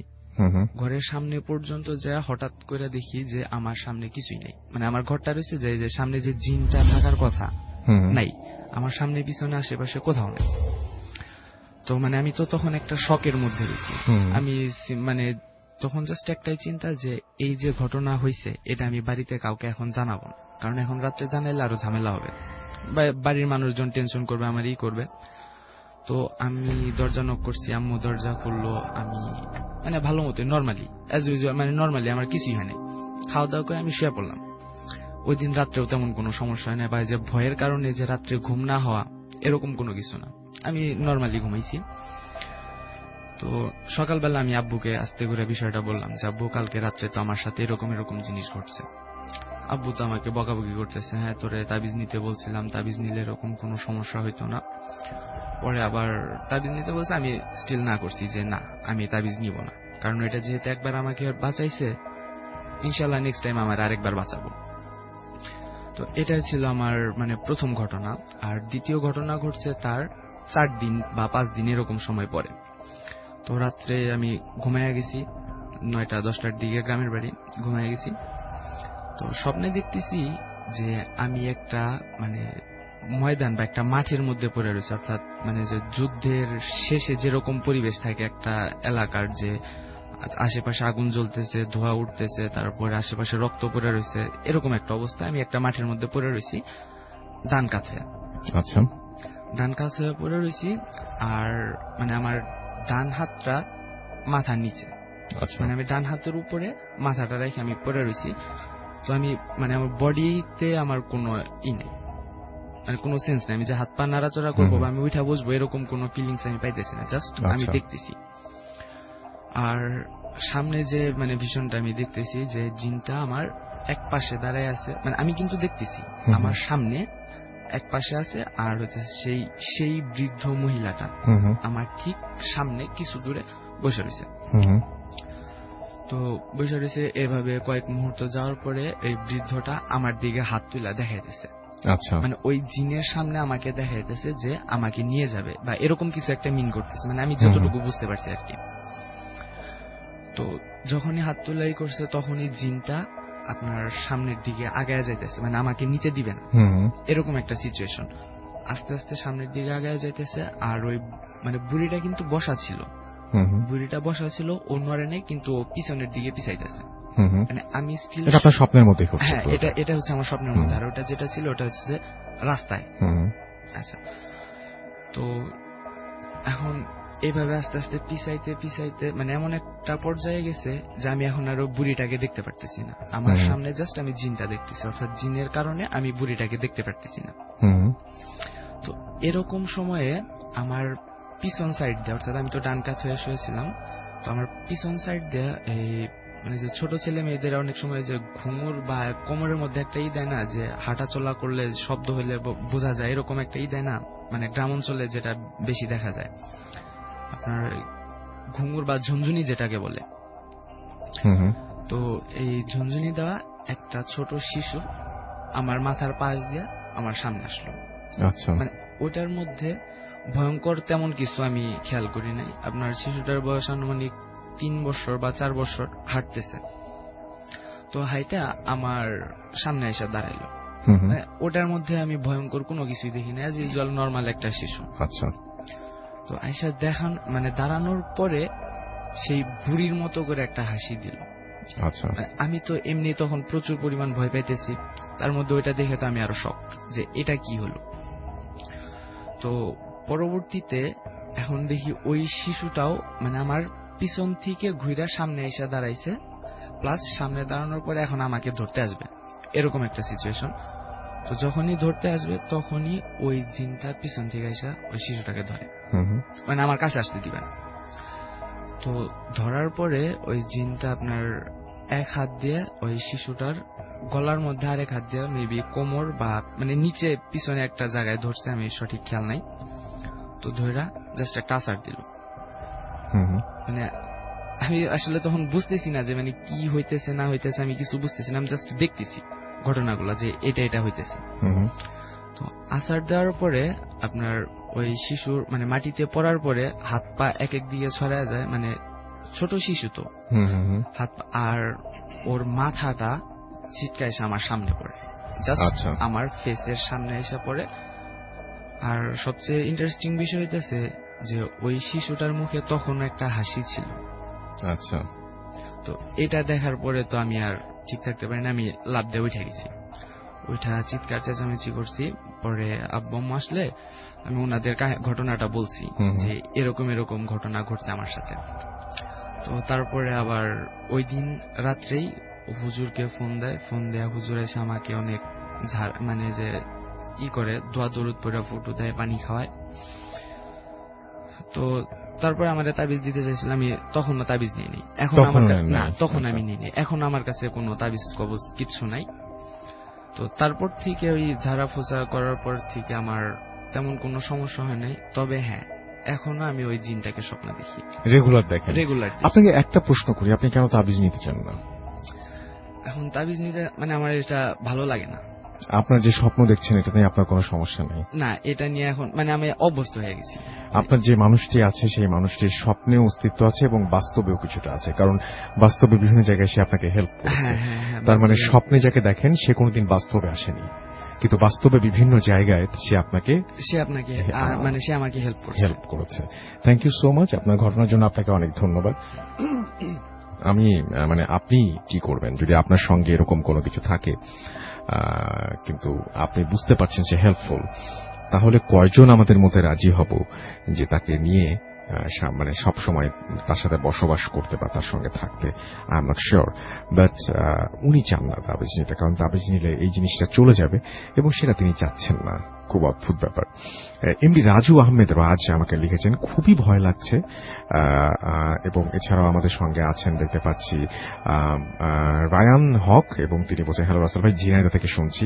হৃদয় খান হৃদয় লিখেছেন যে জিনের ঘটনাটা খুব ভালো লাগছে, মানে যেটা শুনলেন এই মাত্র। সার্চ এসকে আমাদের সাথে আছেন, আমাদের সঙ্গে আছেন এমডি মাসুদ রানা জিতু, এবং তিনি বলছেন অনেক ভয় পেয়েছি। আমাদের সঙ্গে আছেন দেখতে পাচ্ছি এমডি আল আমিন, তিনি বলেছেন ভাইয়া অনেক সুন্দর একটা ইমেল পড়বেন, এখনই পড়বে একটা ইমেল। সো আমার সঙ্গে থাকেন। বাইজিদ বোস্তামি আমার সঙ্গে আছেন এবং আমার সঙ্গে আছে, এবং তিনি বলছেন যে ভয় লাগে তো একা আছি। সাব্বির রহমান আমাদের সঙ্গে আছেন, আমাদের সঙ্গে আছেন দেখতে পাচ্ছি ফাহাদ ইসলাম, এছাড়াও আমার সঙ্গে আছেন দেখতে পাচ্ছি শিমুল মুস্তাফা ফ্রম মানিকগঞ্জ, আমার সঙ্গে আছেন এমডি আল আমিন, লিখেছেন সেরকম ভয় পাচ্ছি না। আমাদের সঙ্গে পিজুস হোসাইন লিখেছেন রাত যত বেশি হচ্ছে তত বেশি আড্ডা জমছে না। আড্ডা দিচ্ছি না আসলে, আড্ডা আমি যেটা করছি সেটা হচ্ছে ঘটনা শোনাচ্ছি আপনাকে, যেগুলো মানুষের জীবনের সত্যি ঘটে যাওয়া ঘটনা। জাহিদ হাসান টুটুল আমার সঙ্গে আছেন, যশোর থেকে শুনছেন তিনি। এছাড়াও আর এস রানা খান আমার সঙ্গে আছেন, সাতক্ষীরা থেকে শুনছেন। আমাদের সঙ্গে দেখতে পাচ্ছি এছাড়াও আফজাল মাহমুদ আছেন, আমার সঙ্গে আছেন দেখতে পাচ্ছি আফ্রিদি তুহিন, এবং 2014 থেকে তিনি আছেন আমাদের সঙ্গে। আমি আপনার মেসেজটা আসলে বুঝতে পারিনি। এমডি রাকিব মুসাব্বির আমার সঙ্গে আছেন, নতুন বাজার থেকে শুনছেন। অ্যাম্বুলেন্সের ঘটনা শুনতে চেয়েছেন, অ্যাম্বুলেন্সের ঘটনা শোনান। আমি এখন বানিয়ে শোনাতে পারবো না আপনাকে, বাট যদি ঘটনা পাই তাহলে ডেফিনেটলি আমি আপনার সাথে সেটা শেয়ার করব। এমডি শীতল মানিক আমাদের সঙ্গে আছেন, আমাদের সঙ্গে আছেন রায়হান রাকিব সহ আরো অনেকে। আমাদের যে ভূতাফেমের পেজটা রয়েছে সেখানে আমাদের সঙ্গে আছেন দেখতে পাচ্ছি অনেকেই এই মুহূর্তে, এবং রাফসান আলম রিজন লিখেছেন লাভ ইউ ভূতাফেম, অলওয়েজ সাথে আছি। আমাদের সঙ্গে আছেন দেখতে পাচ্ছি সৌরভ আহমেদ, এছাড়াও আমাদের সঙ্গে পারমিতা ত্রিধা আছেন, আজকে বার্থডে, জন্মদিনের অনেক অনেক শুভেচ্ছা। মনোয়ার রফিদ আমার সঙ্গে আছেন, সরাসরি শুনছেন তিনি। এমডি আমাদের সঙ্গে আশরাফুন নেসা আশা আছেন, এবং তিনি বলছেন যে তিনি অবশ্যই শুনবেন, রিস্ক হলেও মিস করা যাবে না। জাকারিয়া নুহু আমার সঙ্গে আছেন, এবং আমাদের সঙ্গে আছেন আশিকুর রহমান আশিক, এছাড়াও তানভীর হাসান আমার সঙ্গে আছেন। আশিকুর রহমান আশিক লিখেছেন যে শুক্রবারটা ভূতাফেমের জন্য এত স্পেশাল হয়। তানভীর অপু আমার সঙ্গে আছেন দেখতে পাচ্ছি, এছাড়াও রিমন হুসাইন, এছাড়াও জাস্টিন বিবার আকাশ আমার সঙ্গে আছেন এমডি মুক্তাদির রোমান, এছাড়াও আমার সঙ্গে শামসুল ইসলাম, সাগর খান, আইমান আর রহমান, জাহিদ হাসান শাওন, আবিদ, এমডি নাহিদ খান, এমডি বাদল, ডিকে আফরিন আকাশ, রক্তিম হোসেন, এছাড়াও সাইমন তাজুল খান সহ আরো অনেকে আছেন, এবং তিনি অ্যাপ দিয়ে শুনছেন। মেহেদি হাসান রাজা আমার সঙ্গে আছেন, আমি সাইমনের কথা বলছিলাম। আমাদের সঙ্গে আছেন শাহান এনএমসি, নিস্তব্ধ অথয় আমার সঙ্গে আছেন এস কে আব্দুল্লাহ, অর্ণব খান সাল্লু আমার সঙ্গে আছেন, হার্ট আমাদের সঙ্গে আছেন দেখতে পাচ্ছি, এছাড়াও শাকিল সহ আরো অনেকে। তো এখন একটা ইমেইলে চলে যাব সরাসরি, এবং আশা করছি যে এই ইমেলটাও আপনাদের ভালো লাগবে, এবং যেভাবে ইমেলটা লিখেছেন সেভাবে ইমেলটা আমি পড়ে শোনাচ্ছি আপনাকে।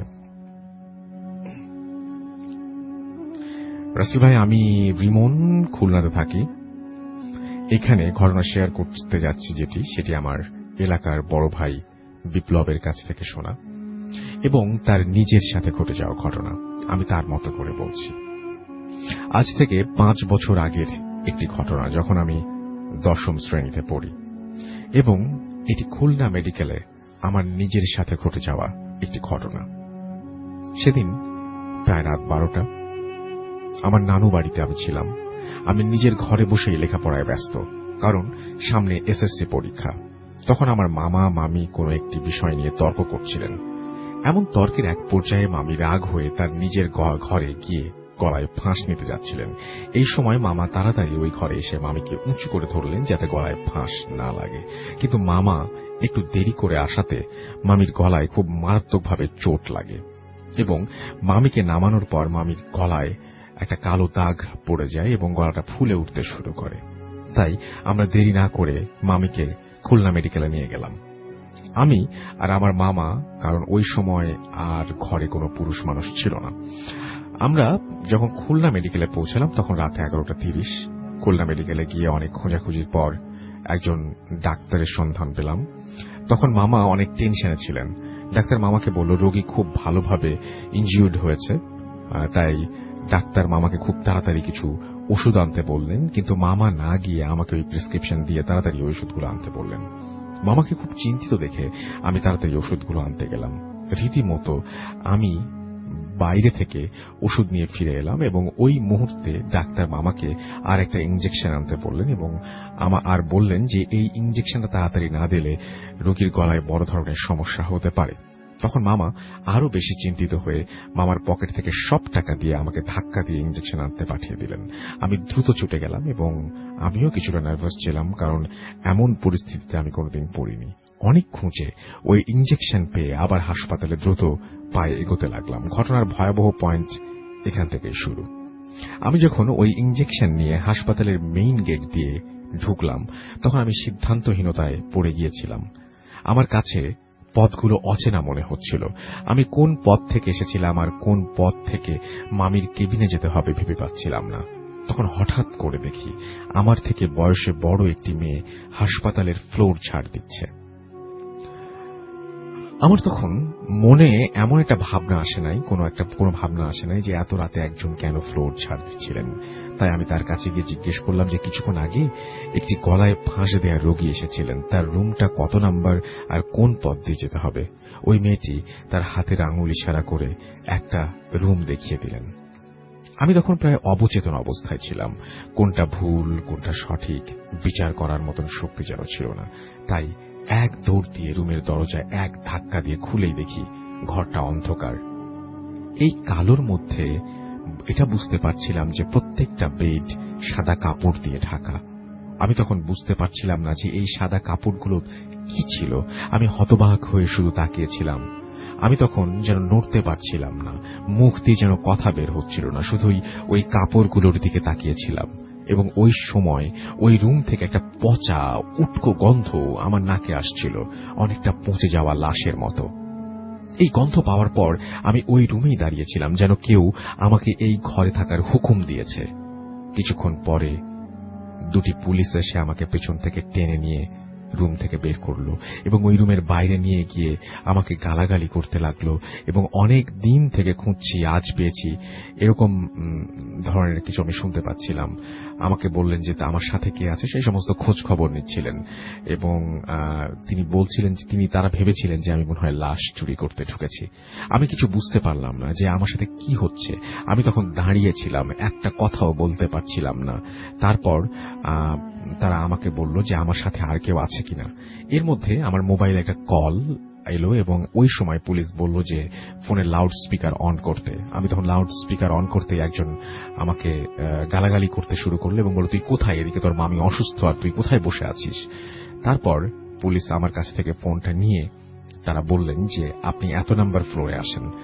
মামা তখন ওখানে আমার সাথে এসে অনেক গালাগালি করতে লাগলেন এবং ওই সময় পুলিশ মামাকে জিজ্ঞেস করলেন যে আপনি কে আর এই ছেলে আপনার কে হয়, এখানে কি করেন? তখন মামা পুলিশকে বললেন যে আমার ভাগ্নে, আমার স্ত্রী অসুস্থ, ওকে একটা ইনজেকশন আনতে পাঠিয়েছিলাম। তখন পুলিশ মামাকে বললেন যে ওটা তো মর্গে দাঁড়িয়েছিল আর ও কোনো কথা বলছে না। তখন পুলিশ গার্ডকে ডেকে বলতে লাগলেন যে এত রাতে মর্গের দরজা কেন খোলা রেখেছেন।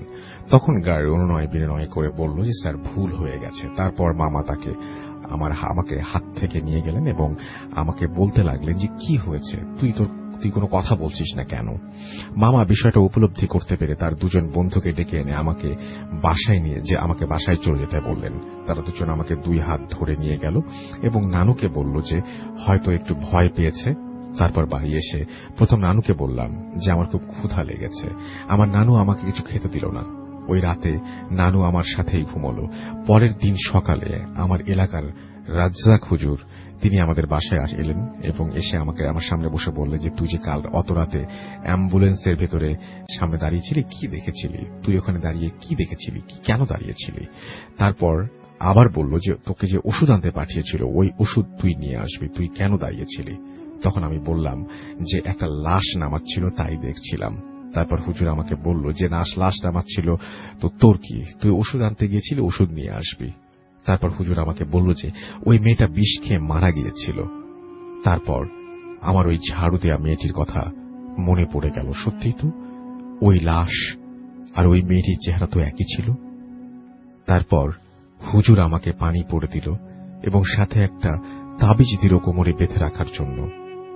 এরপর একবার রাগে ওই তাবিজ ছিঁড়ে ফেলার পর আমার সাথে কিছু বিভৎস ঘটনা ঘটেছে। সেগুলো না হয় অন্য একদিন শেয়ার করব। ঘটনাটি কে কিভাবে নেবেন, কি মনে করবেন জানি না, কিন্তু যার সাথে ঘটেছে, যার সাথে ঘটে, সেই শুধু বুঝতে পারে মানুষ কতটা অসহায় হয়ে যায় ওই মুহূর্তে। যাই হোক, ঘটনাটি ভালো লাগলে পড়ে শোনাবেন। একটা অ্যাম্বুলেন্স, সেই অ্যাম্বুলেন্স থেকে একটা লাশ নামানো হচ্ছিল যেটা তার মাথাতেই ছিল না। যখন সে হসপিটালের ভেতরে ঢোকে তখন তার সাথে দেখা হয়ে যায় একটি মেয়ের, যেই মেয়ে কিনা হসপিটালের ফ্লোর ঝাড় দিচ্ছিল। এবং তারপরে কি অদ্ভুতভাবে হুজুর কোনো কিছু না জেনেই গড়গড় করে তাকে সবকিছু বলে ফেললেন। কি ঘটনা ঘটে, কোন দুনিয়ার ঘটনা এটা, কোন দুনিয়ায় আমরা বিচরণ করি। আমরা কি একটা ইউনিভার্স থেকে আরেকটা ইউনিভার্সে চলে যাই? আমরা কি বাস্তবতা আর অবাস্তবতা কখনো মিলিয়ে ফেলি?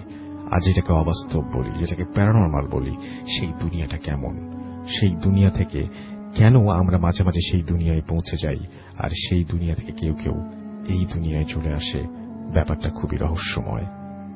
একটু ভাবতে থাকুন, লিখতে থাকুন www.facebook.com/bhutfm.russell এই পেজে গিয়ে। আমার নামের স্পেলিং হচ্ছে RUSSELL, আর www.facebook.com/radio.furti এই অ্যাড্রেসে গিয়ে একটা ছোট্ট বিজ্ঞাপন বিরতি নিয়ে তারপরে আবারও ফিরে আসব। আরও একটি ইমেল আছে এবং বিজ্ঞাপন বিরতির পরপরই আপনারা একটা অডিও ক্লিপও শুনতে পাবেন এবং তারপরে একটা ইমেইলও আছে যে ইমেইলটা পড়ে শোনাতে চাই। হাতে সময় আছে অল্প, সো সাথেই থাকুন। Stay tuned radio 48 FM and 240. Bhoot FM.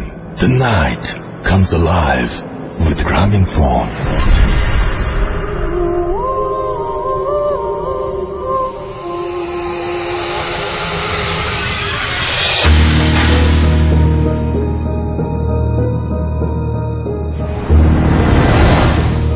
আসসালামু আলাইকুম রাসেল ভাই, আমি মুকুট বলছি বরিশাল থেকে।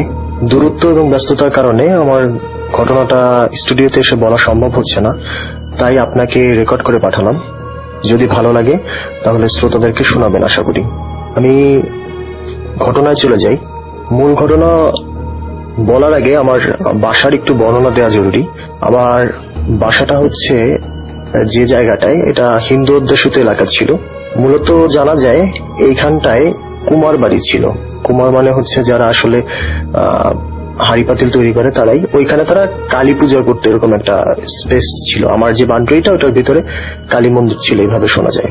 এই বাড়িটাকে নিয়ে অনেক ঘটনা ঘটতো, এখনো ঘটে। তো আমি ওই ঘটনাগুলো পর্যায়ক্রমে পরে বলবো। এই ঘটনাগুলোর সাথে আমার ফ্যামিলির যারা মেম্বার আছে তাদের সাথেও পর্যায়ক্রমে বিভিন্ন রকম ঘটনা ঘটেছে। তো আমি ওই ঘটনাগুলো না বলে আমি আমার ঘটনাটা বলতে চাচ্ছি আজকে। আমার ছোট ভাইয়ের সাথে এই ঘটনাগুলো বেশি ঘটতো। আমি এই ব্যাপারটাকে খুব লাইটলি নিতাম। তো এক পর্যায়ে যেদিনকে আমার সাথে কিছু ঘটলো, ঠিক ওই দিনকার সকালে আমার ছোট ভাই আমাকে হঠাৎ করে এসে, আমি আমার রুমে ছিলাম, আমার ছোট ভাই আমাকে হঠাৎ করে রুমে এসে বলতেছে, তুমি যে মজা করো, তুমি যে এইভাবে আমাদেরকে হাসো, তোমাকে পেলে কিন্তু ছাড়বে না। আমি স্বাভাবিকভাবে ওর ব্যাপারটাকেও খুব হালকা করে নিলাম। ঘটনাটা সেদিন রাতেরই। আমার মামা বিদেশ থেকে আমাদের জন্য একটি ডিভিডি নিয়ে আসে। তো আমরা প্রচুর ডিভিডিটা দিয়ে মুভি টুভি দেখতাম প্রথম। তো এটার কারণে দেখা গেছে যে আম্মু খুব বকাঝকা করতো আমাদের পড়ালেখায় ডিস্টার্ব হওয়ার জন্য। তো ওই দিনকার রাতে আম্মু অফিস থেকে আসতে আসতে দেরি হয়ে যায়, কারণ হচ্ছে ওই দিনকার রাতে একটা বন্যার মতো এরকম হয়। তো আম্মু বাসায় আসতে আসতে প্রায় 9টা 9:30 বেজে যায়। আমার আম্মু আসার পরে দেখে যে আমরা ডিভিডিতে মুভি দেখতেছি। তো আম্মু খুব রেগে যায়। রেগে যাওয়ার কারণে আম্মু মানে খুব বকাঝকা করে এবং বলে যে এখনই তুমি তোমার নানু বাসায় গিয়ে ডিভিডিটা দিয়ে আসবা। তো খুব বকাঝকা করার কারণে আমরা করি যে হ্যাঁ ডিভিডিটা দিয়ে আসবো। তো আমার নানু বাসায় যেতে হলে মেইন রাস্তা দিয়ে যাওয়া যায়, আবার আরো একটি রাস্তা হচ্ছে, সেটা হচ্ছে আপনার হিন্দু বাড়ির ভিতর থেকে জঙ্গলের ভিতর থেকে যাওয়া যায় একটা রাস্তা দিয়ে। তো জঙ্গলের ভিতরের যে রাস্তাটা, এই রাস্তাটা দিয়ে আমরা সচরাচর নানু বাসায় গেলে ওই রাস্তাটা দিয়ে যেতাম। তো রাস্তাটা হচ্ছে এমন যে প্রত্যেকটা হেরিং বনের রাস্তা, তো প্রত্যেকটা ইট আমরা চিনি, এরকম একটা অবস্থা। আমি সিদ্ধান্ত নিলাম যে আমি ওই রাস্তাটা দিয়ে যাব। তো যেহেতু রাত হয়ে গেছে, আমি করলাম কি আমার ছোট ভাইয়ের সাইকেলটা নিলাম, সাইকেলটা নিয়ে যাব। তো রওনা করে নিলাম, পিঠে ব্যাগের ভিতরে ডিভিডি আর হচ্ছে সাইকেলে রওনা করে দিছি। যে রোডটা দিয়ে মূলত মেইন রোডটা দিয়ে যে রোডটা চলে গেছে, ওই রাস্তাটার ভিতরে আমি যখন ঢুকবো ঠিক তখনই আমার অনুভব হলো খুব দ্রুত কিছু একটা আমার পাশ থেকে বের হয়ে যাচ্ছে। তো আমি কিছু মনে করলাম না, আমি মনে করলাম যে কিছু একটা গেছে হয়তো, আমি ওদিকে অত খেয়াল করলাম না। যেহেতু বৃষ্টি হয়েছে, রাত প্রায় অনেক হয়ে গেছে, সব জায়গাটা নীরব ছিল। রাস্তাটার একটা পর্যায়ে গিয়ে একটা বাগান, মানে হচ্ছে একটা বন, এরকম একটা জঙ্গলের মতো জায়গা আসে। ওইখান থেকে আমি যখন সাইকেল নিয়ে ক্রস করছি তখন আমি শুনতে পাচ্ছি যে সামনে অন্ধকারের মধ্যে 3-4 জন কথা বলতেছে। কথা বলতে বলতে এক পর্যায়ে আমি যখন ওইখানটা থেকে ক্রস করছি তখন হঠাৎ করে মনে হলো কেউ একজন লাফ দিয়ে আমার সাইকেলের পিছনের কেরিয়ারে বসে গেছে। খুব জোরে ঝাঁকুনি লাগে সাইকেলে। লাগার পরেই আমি অনুভব করতে থাকি, যারা সাইকেল চালিয়েছেন তারা জানবেন যে ডাবলিং কিংবা 2 জন নিয়ে যদি সাইকেল চালানো হয় তাহলে সাইকেলটা যেভাবে ভারী হয়ে যায় ওইভাবে ভারী হয়ে গেছে। তো আমি মনে করলাম যে কি হলো, এটা চিন্তা করতে করতেই আরো সাথে সাথে খেয়াল করলাম রাস্তাটা ঠিক পাশেই একটা পুকুর ছিল। কোনোভাবে পিছন থেকে যদি কেউ সাইকেলে বসা অবস্থায় বা সাইকেলটাকে নাড়ায় তাহলে অনুভব করা যায় যে চালায়, সে অনুভব করতে পারে যে সাইকেলটা নড়তেছে। আমি অনুভব করলাম পিছন থেকে কেউ চাচ্ছে সাইকেলটাকে পুকুরের দিকে নিয়ে যাওয়ার জন্য। আমি শক্ত করে হ্যান্ডেলটাকে ধরলাম, ধরে চিন্তা করলাম যেহেতু বৃষ্টি হয়েছে, রাস্তাটা পিছল হয়ে গেছে, তো এই জন্য যে আমাকে আরেকটু শক্তভাবে হ্যান্ডেলটা ধরতে হবে এবং আস্তে আস্তে যেতে হবে। তো ওইখান থেকে ক্রস করে যাওয়ার পরে কিছু দূরেই ওই রাস্তাটা একটা জায়গা আছে যেখানটায় কিছু পানি জমে এবং ভালোভাবেই পানি জমে, কিন্তু রাস্তাটা পরিচিত হওয়ার কারণে আমি বুঝতে পারি যে কোথা থেকে যেতে হবে। মৃদু আলো। হঠাৎ করে আমি অনুভব করলাম যে সাইকেলটা একটা গর্তের ভিতরে পড়ে গেছে। তো সাথে সাথে এইটাও চিন্তা করলাম যে এই রাস্তায় এত বড় গর্ত যে আমার সামনের চাকার প্রায় অর্ধেক রাস্তার ভিতরে ঢুকে গেছে, এরকম একটা অবস্থা। তো খুব বাজে অবস্থা, এরকম যে এই রাস্তার মধ্যে এই গর্ত কখনো তো আমি দেখি নাই। তো আমি করছি কি, সাইকেল থেকে আর না নেমে আমি হ্যান্ডেল দিয়ে জাগিয়ে সাইকেলটাকে আবার রাস্তার উপরে উঠলাম। এরপরে আবার যখন পরের প্যাডেল দেওয়ার চেষ্টা করলাম ঠিক তখনই মনে হলো যে সামনের চাকায় কেউ সজোরে লাথি দিছে কিংবা হচ্ছে কেউ কোন একটা বড় একটা বাড়ি দিছে। এরকম দেওয়ার পরে আমি আবার পানিতে পড়ে যাই। পড়ে যাওয়ার পরে এবারও আমি ওইভাবে কিছু চিন্তা করি না, আমি চিন্তা করতেছি কি হচ্ছে আমার সাথে। আবারও চিন্তা করলাম, আবারও শক্ত করে হ্যান্ডেলটা ধরে আমি আবারও সাইকেলের প্যাডেল দেওয়ার চেষ্টা করলাম। এর পাশেই একটা বড় রেঞ্চি গাছ ছিল। আমি এবার সরাসরি ওই গাছের সাথে গিয়ে বাড়ি খেলাম। আমি তখনও বুঝতে পারলাম না আমার সাথে কি হচ্ছে। হঠাৎ করে মাথায় আসলো যে অনেকদিন পর সাইকেল চালাচ্ছি, তাই এরকম হচ্ছে, সাবধানে যেতে হবে। এতটুকু করার পরে আমি আবার যখন প্যাডেল দেওয়া শুরু করলাম, প্যাডেল দিতে দিতে আমি কিছু দূর যাই।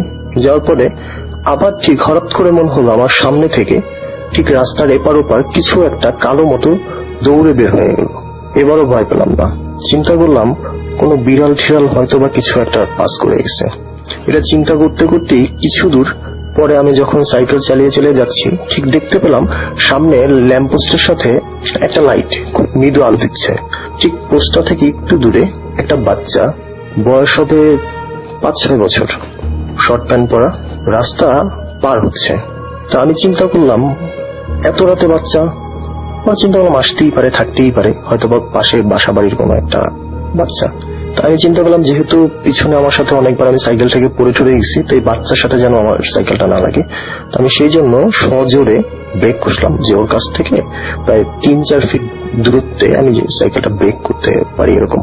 এবং ও আমাকে দেখছে আর রাস্তাটা পার হচ্ছে, হতে হতে ও খুব আস্তে আস্তে মাঝে রাস্তা পর্যন্ত গিয়ে দাঁড়িয়ে গেল আমার দিকে এবং আমার দিকে তাকিয়েছিল।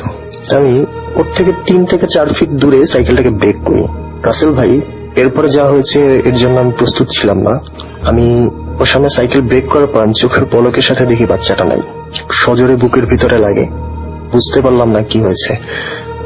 এখন পিছনের ব্যাপারগুলো আমার কাছে আরো ভয়ের মনে হচ্ছিল। 3 থেকে 4 সেকেন্ড একই জায়গায় দাঁড়িয়েছিলাম। এরপরে শরীরের যত জোর আছে অতখানি জোরে সাইকেলটাকে চালিয়ে কোনোভাবে নানুর বাসায় পৌঁছালাম। নানুর বাসায় নানু ছিল, নানুকে ডিভিডিটা দিলাম, দিয়ে বললাম আমি চলে যাচ্ছি। নানু বললো দাঁড়া, তোর কিছু একটা হয়েছে, তুই দাঁড়া। আমি বললাম আমার কিছু হয় নাই। তো নানু বললো যে না, আমার কাছে পড়া পানি আছে, হয়তো তুই ভয়টাই পাইছো, তুই পানি খেয়ে যা। পানি নিয়ে খাওয়ার পরে আমাকে নানু বললো তুই আজকে আমার বাসায় থাক, তোর যেতে হবে না। আমি বললাম না, আমি বাসায় যাবো, কারণ রাসেল ভাই আমার জানতে হবে আমার সাথে পিছনে কি হয়েছে, আমার জানার ইচ্ছা ছিল। আমি নানুর বাসা থেকে বের হয়ে আমি আবার ওই রোডটার সামনে এসে সাইকেল নিয়ে দাঁড়িয়েছি। এবার আমি চিন্তা করলাম যে হ্যাঁ, আমি আবার এই রাস্তাটা দিয়েই বাসায় যাব। ঠিক পরক্ষণেই চিন্তা করলাম রাসেল ভাই, যে যদি আমার সাথে যা হয়েছে এই ব্যাপারগুলো যদি আমার মনের ভ্রান্ত ধারণা হয়, তাহলে আমি ভয়ের কারণে এখান থেকে যেতে পারবো না। আর যদি ব্যাপারগুলো সত্যিই হয়ে থাকে, তাহলে এখান থেকে যাওয়ার সময় ওর জন্য আরো একটা সুযোগ আমাকে ক্ষতি করার। আর সাহস করতে পারলাম না। মেইন রোড থেকে বাসায় ফেরার পথেই আমার এক এলাকার হুজুর আছে, ওনার বাসায় গেলাম। যাওয়ার পরে ঘটনাটা খুলে বললাম, পরে উনি আমাকে বললো যে ভালো হয়েছে, তোমার সাইকেলটা থেকে তুমি নামোনি, আসলে সাইকেলটা তোমার কাছ থেকে আলাদা করতে চেয়েছে, যদি পারতো তাহলে খারাপ কিছু হইলেও হইতে পারতো। যাক আলহামদুলিল্লাহ, যেহেতু হয়নি তো বাসায় চলে যাও। উনি কিছু পড়া পানি ঠানি দিল, আবার খেয়ে বাসায় চলে গেলাম। সবাইকে ব্যাপারটা বললাম, বলার পরে সবাই ওরকম ভাবে স্বাভাবিকভাবে বললো যে রাতে মাছ টাছ খেও না, কেন বুঝতে জানি না। কিন্তু সবচেয়ে ইন্টারেস্টিং ব্যাপার আসল ভাই যেটা, সেটা হচ্ছে আমি সবার আগে আমার ছোট ভাইয়ের কাছে গেছি। ছোট ভাইয়ের কাছে যে বলছি যে তুমি আজকে সকালে আমাকে যে বললা যে আমাকে পাইলে ছাড়বে না, এটা কেন বললা? অদ্ভুত ব্যাপার রাসেল ভাই, আমার ছোট ভাই তার সকল স্বীকারোক্তি দিল যে আমি সকালে তোমার সাথে কথাই বলিনি। রাসেল ভাই, আমি এই প্রশ্নের উত্তর এখনো খুঁজে পাইনি যে কেন আমার সাথে এরকম হলো, কি কারণে হলো। এরপরেও আমার সাথে অনেক ব্যাপার ঘটছে, পর্যায়ক্রমে আরো রেকর্ড করে পাঠাবো ইনশাল্লাহ। আশা করি ভালো লাগবে আপনার, আর যদি এটা ভালো লাগে তাহলে দর্শকদের শোনাবেন। ভালো থাকবেন, আসসালামু আলাইকুম। Bhoot FM. The night comes alive with Graminphone.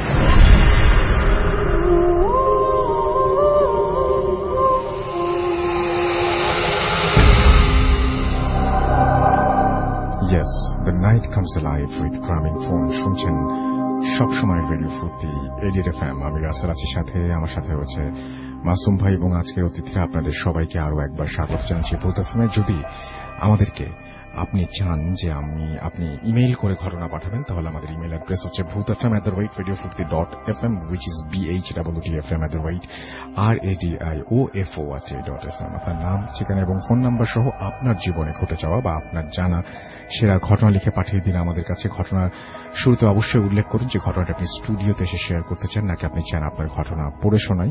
দেশের বাইরে যারা রয়েছেন তারা অডিও ক্লিপ পাঠাতে পারেন, ঘটনা পাঠাতে পারেন। এবং যারা ঘটনা পাঠাবেন তারা কাইন্ডলি একটু ইমেইলটা চেক করবেন, ইমেইলের সাথে কানেক্টেড থাকবেন। অনেক সময় আমরা ইমেইলে রিপ্লাই করি এবং আপনাদেরকে বিভিন্ন বিষয় জানাই, সেই বিষয়গুলো তাহলে আপনি জানতে পারবেন। আর এখন সরাসরি কিছু মেসেজ পড়তে চাই। আমি দেখতে পাচ্ছি শাকিল খান আমাকে লিখেছেন, রাসেল ভাই আমি শাকিল, আমার ফ্রেন্ড নাহিদা আফরিন নিমু আমরা শুনছি, মেহেদি হাসান যশোর থেকে শুনছেন, তানভীর হাসান হোসাইন অফিসের আমাদের সাথে আছেন, দেখতে পাচ্ছি মেরিন মাহমুদ আলিফ, এছাড়াও আমানুল্লাহ মুন্সি আমাদের সঙ্গে আছেন, দেখতে পাচ্ছি এমডি সেলিম হোসেন, সোনু প্রীতম ফরাস আমাদের সঙ্গে আছেন, সাজ্জাদ হোসেন অন্তর আছেন আমাদের সঙ্গে, ইয়াসির জাহান, এছাড়াও আমাদের সঙ্গে আছেন আফ্রিদি তুহিন, আমাদের সঙ্গে আছেন আহমেদ জিয়ান, এছাড়াও দেখতে পাচ্ছি আমাদের সঙ্গে আছেন কামিল ইসলাম শিমু, এবং তিনি বলছেন আমি একজন হাউস ওয়াইফ, সারাদিন অনেক ব্যস্ততার পরও ভূত এফএম শুনি, কারণ ভূত এফএম শুনতে আমি অনেক অনেক ভালোবাসি। আমাদের সঙ্গে আছেন দেখতে পাচ্ছি, এছাড়াও হাসান জারাফ আমাদের সঙ্গে আছেন এবং তিনি বলছেন যে নাইস স্টোরি। আমাদের সঙ্গে আছেন জাহিদুল ইসলাম টগর, এছাড়াও আছেন দেখতে পাচ্ছি এমডি আরিফ, আমার সঙ্গে আছেন এই মুহূর্তে অ্যাপ দিয়ে শুনছেন ব্রোকেন হার্ট, আমার সঙ্গে আছেন দেখতে পাচ্ছি বোরহান আল মোজাম্মেল, এবং আমার সঙ্গে আছেন দেখতে পাচ্ছি নিলয় সাহা, মিরপুর 12 থেকে তিনি শুনছেন, যদিও অ্যাপ দিয়ে শুনছেন তিনি। এখন তো সব জায়গাতেই বাসায় ম্যাক্সিমাম বাসাতে ওয়াইফাই থাকে, সো অ্যাপ দিয়ে শোনাটা is very easy. I love ভূত এফএম, ইন্ডিয়া থেকে শুনছেন তিনি অ্যাপ দিয়ে। আমাদের সঙ্গে বিকি এবং আমার সঙ্গে আছেন দেখতে পাচ্ছি এছাড়াও অনন্ত ধর, এবং তিনি শুনছেন আমাদের সঙ্গে আছেন।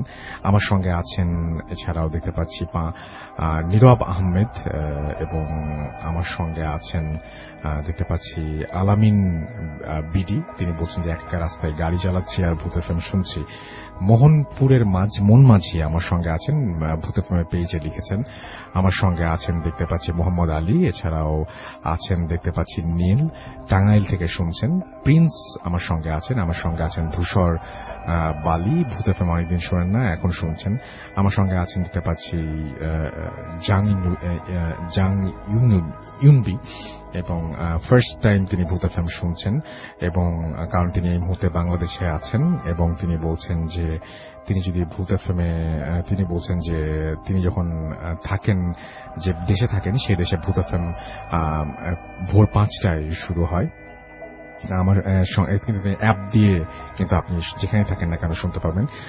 কানাডা থেকে আমার সঙ্গে আছেন মেঘ, এবং তিনি শুনছেন আমার সঙ্গে আছেন দেখতে পাচ্ছি এমডি তানজিদ খান, এবং আমার সঙ্গে আছেন আরো অনেকেই।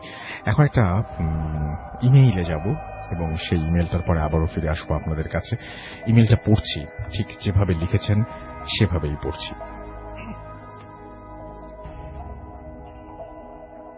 আসসালামু আলাইকুম রাসেল ভাই, আমি অভি বাহরাইন থেকে লিখছি। জানি আপনি ভালো আছেন আর সবসময় ভালোর দলেই থাকেন, তাই জিজ্ঞেস করলাম না আপনি কেমন আছেন। ভূত এফএমের সকল লিসেনারদের প্রতি অনেক ভালোবাসা জানিয়ে শুরু করছি ঘটনা। কথা বাড়াবো না, আমি আমার ঘটনায় চলে যাই। ঘটনা ঘটেছে এই কিছুদিন আগে। আমি যে বাসায় থাকি, বাসার পাশে একদম লাগানো একটা পরিত্যক্ত বিল্ডিং আছে, সবাই ওটাকে ভাঙা বিল্ডিং নামে চেনে। আমি শুনেছি ওইখানে নাকি আরবিরা থাকতো, এবং অ্যারাবিয়ানদের একটা মেয়ে কোনো এক কারণে ফাঁসি নিয়ে আত্মহত্যা করে। এরপর থেকে বিল্ডিংটা পরিত্যক্ত। মাঝে মাঝে নাকি একটা মেয়েকে কান্না করতে দেখা যায়, এটা অনেকেই দেখেছে। আমার সাথে যে ঘটনা ঘটেছে সেটা হলো, এইখানের কিছু ছেলে পেলে আছে যারা এই বিল্ডিং এর ভেতরে আড্ডা দেয় এবং নেশা করে। আর একটা কথা বলা হয়নি, আমি কাজ করার পাশাপাশি বাহরাইনের সিআইডির সাথে কাজ করি, তো ওরা আমাকে বলেছে এই বিল্ডিং এর উপরে নজর রাখতে। একদিন শনিবার রাত 2:15 আমি ছাদে দেখি কিছু লোক ভেতরে ঢুকছে। তখন আমি আমার এক বন্ধুকে নিয়ে ভেতরে যাবার প্ল্যান করি, এবং আমি আমার অফিসে কল দিয়ে বলি, রীতিমতো কল দিই এবং ভিতরে যাই। তারপর একটা রুম থেকে কথার সাউন্ড পাই, বাট সাউন্ডটা আমার বন্ধুর গলা আর সাগরের। আমি একটু অবাক হয়ে যাই, যাদের গলা শুনে ওরা এত রাতে, মানে যাদের গলা শুনছি তার এত রাতে বাইরে থাকার কথা না। তখন আমি অফিসে ফোন দিয়ে আসতে বারণ করি। তারপর সাগর আর আমি দরজার সামনে যাই, ওদের কথা চলছে কিন্তু ক্লিয়ারলি বুঝছি না কিছু। তারপর আমি লাথি দিয়ে দরজা খুলি, কিন্তু দরজা খুলে অবাক হয়ে যাই। এবং ভয়ও পাই। দরজা খুলে দেখি ভেতরে কেউ নেই, আর রুম থেকে বের হওয়ার পরে দরজা ছাড়া আর কোনো রাস্তাও নেই। তখন পুরো বিল্ডিং খুঁজি, কিন্তু কাউকে পাওয়া যায় না। তারপর রুমে চলে আসি এবং ঘটনাটা কারোর সাথে শেয়ার করি না। পরের দিন আমরা যাদের গলা শুনেছিলাম তাদের জিজ্ঞেস করি, ওরা বলে কালকে নাকি রাত 10টা বাজে রুমে চলে গেছে। ঘটনাটা এখানেই শেষ হতে পারত, কিন্তু শেষ হয়নি। সাগর অনেক সিক হয়ে পড়ে, অনেকদিন সিক থাকার পরে সাগর ভালো হয়। তারপর কিছুদিন পরে আবারও ওয়ার্নিং আসে। তখন সিআইডি আমাকে বলে আমি নাকি ওইখানে বড় একটা অপারেশন ওখানে হবে। সাগরকে বললাম যে ওখানে সে যেতে চাইল না, রাজি হল না, এবং রাত 1টা বাজে আমরা ওখানে যাব। বিল্ডিং এর ভেতরে যাই এবং গিয়ে সিঁড়ির সাথে একটা ছোট রুম, ওইখানে বসে, এবং রুমটার ভেতরে কিছু দেখা যায় না, কিন্তু বাইরে মানে ভিতরে দেখা যায় কিন্তু বাইরে কিছু দেখা যায় না। তো আমি ভেতরে বসে কথা বলছি এবং সবাই আমাদের কলিগসরা আছে। 1 ঘন্টা হয়ে গেছে, ঘড়িতে বাজে 2:04। আমি সাউন্ড পাই অনেক জোরে, যেমন ওপর থেকে কিছু একটা পড়লো। আমি আবার ভয় কম পাই। সাগরকে বললাম তুই এখানে বসে থাক, আমি আসছি। তারপর আমি নিচে গেলাম, নিচে গিয়ে দেখলাম সেটা দেখার জন্য আমি একেবারেই প্রস্তুত ছিলাম না। দেখি একটা 18 বছর হবে, খুব সুন্দর একটি মেয়ে। আমি তার দিকে তাকিয়ে হাসি এবং সে মুচকি হাসে। তখন আমি তাকে বললাম কে আপনি, কিন্তু আমার মনে হলো ওই আমার কথাটা সে বুঝতে পারছে না। তারপর আমি তাকে আরবিতে বললাম মিনিনতো ইনতে, মানে তুমি কে। এরপরে আরবিতে উনি অনেক কিছু লিখেছেন, যেগুলো বাংলাও লিখে দিয়েছেন, আমি বাংলাগুলো পড়ছি। এইখানে এসেছো কেন? তখন ওকে আমি বললাম যে সে আমাকে জিজ্ঞেস করলো যে এখানে তুমি কে, এখানে এসেছো কেন? তখন আমি বললাম যে এখানে এসেছে একটা কাজে। আমি তাকে বললাম কিন্তু আপনি কে, এইখানে কি করেন? ও বলে ওর নাম লাইলা, এই বিল্ডিং এ নাকি ওর বাসা। তখন আমি একটু ভয় পাই। তারপর মেয়েটা আমাকে বলে যে এইখানে আর আসবেন না, এখানে মানুষ আসলে নাকি মেয়েটার চলতে ফিরতে অসুবিধা হয়। আরো বলল, কথাটা যেন মনে থাকে। এই কথা বলে মেয়েটা সোজা সামনে একটা রুমে চলে গেল। যে রুমে মেয়েটা ফাঁসি দিয়েছিল ওই রুমে চলে গেল। কিন্তু আমি সবসময় ওই রুমটা লকই দেখেছি, বড় একটা তালা লাগানো। ওই রুমে দরজার সামনে যাওয়ার পর দরজাটা খুলে গেল এবং আমি কি করব বুঝতে পারছিলাম না। তখন আমি সাগর আমাকে ডাকছে আর বলছে কার সাথে কথা বলছো। সাগর আবার আরবি বোঝে না। আমি ওইখানে আর সাগরকে কিছু না বলে সোজা বিল্ডিং এর ভেতরে চলে আসি। তারপর সবাইকে বলি এই কথা। তারপর বিল্ডিং এর মেইন গেট লক করে দেই। এরপর থেকে ওই বিল্ডিং এ আর কাউকে ঢুকতে দেই না। আমি মাঝে মাঝে অনেক সাউন্ড পেতাম। এই ছিল আমার ঘটনা। ভালো লাগলে পড়ে শোনাবেন। আরো অনেক ঘটনা আছে আমার কাছে নিজের সাথে ঘটে যাওয়া।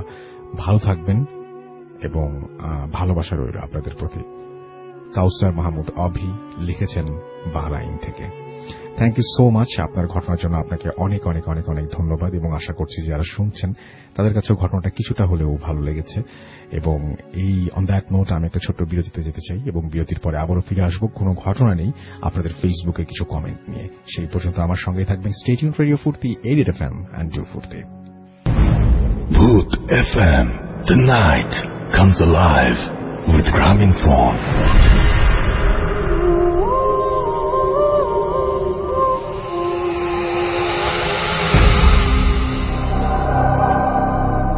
Yes, the night comes alive with Graminphone. শুনছেন সবসময় রেডিও ফুর্তি। শুরুতে জানিতে চাই যে ভূত এফএম চলছে এবং ভাষার মাস ফেব্রুয়ারিও শুরু হয়ে গেছে। অমর একুশের বইমেলা শুরু হয়ে গেছে। ভাষা শহীদদের প্রতি শ্রদ্ধা জানানোর মাস। সারা বছরই থাকে সেই শ্রদ্ধা জানানোর সময়।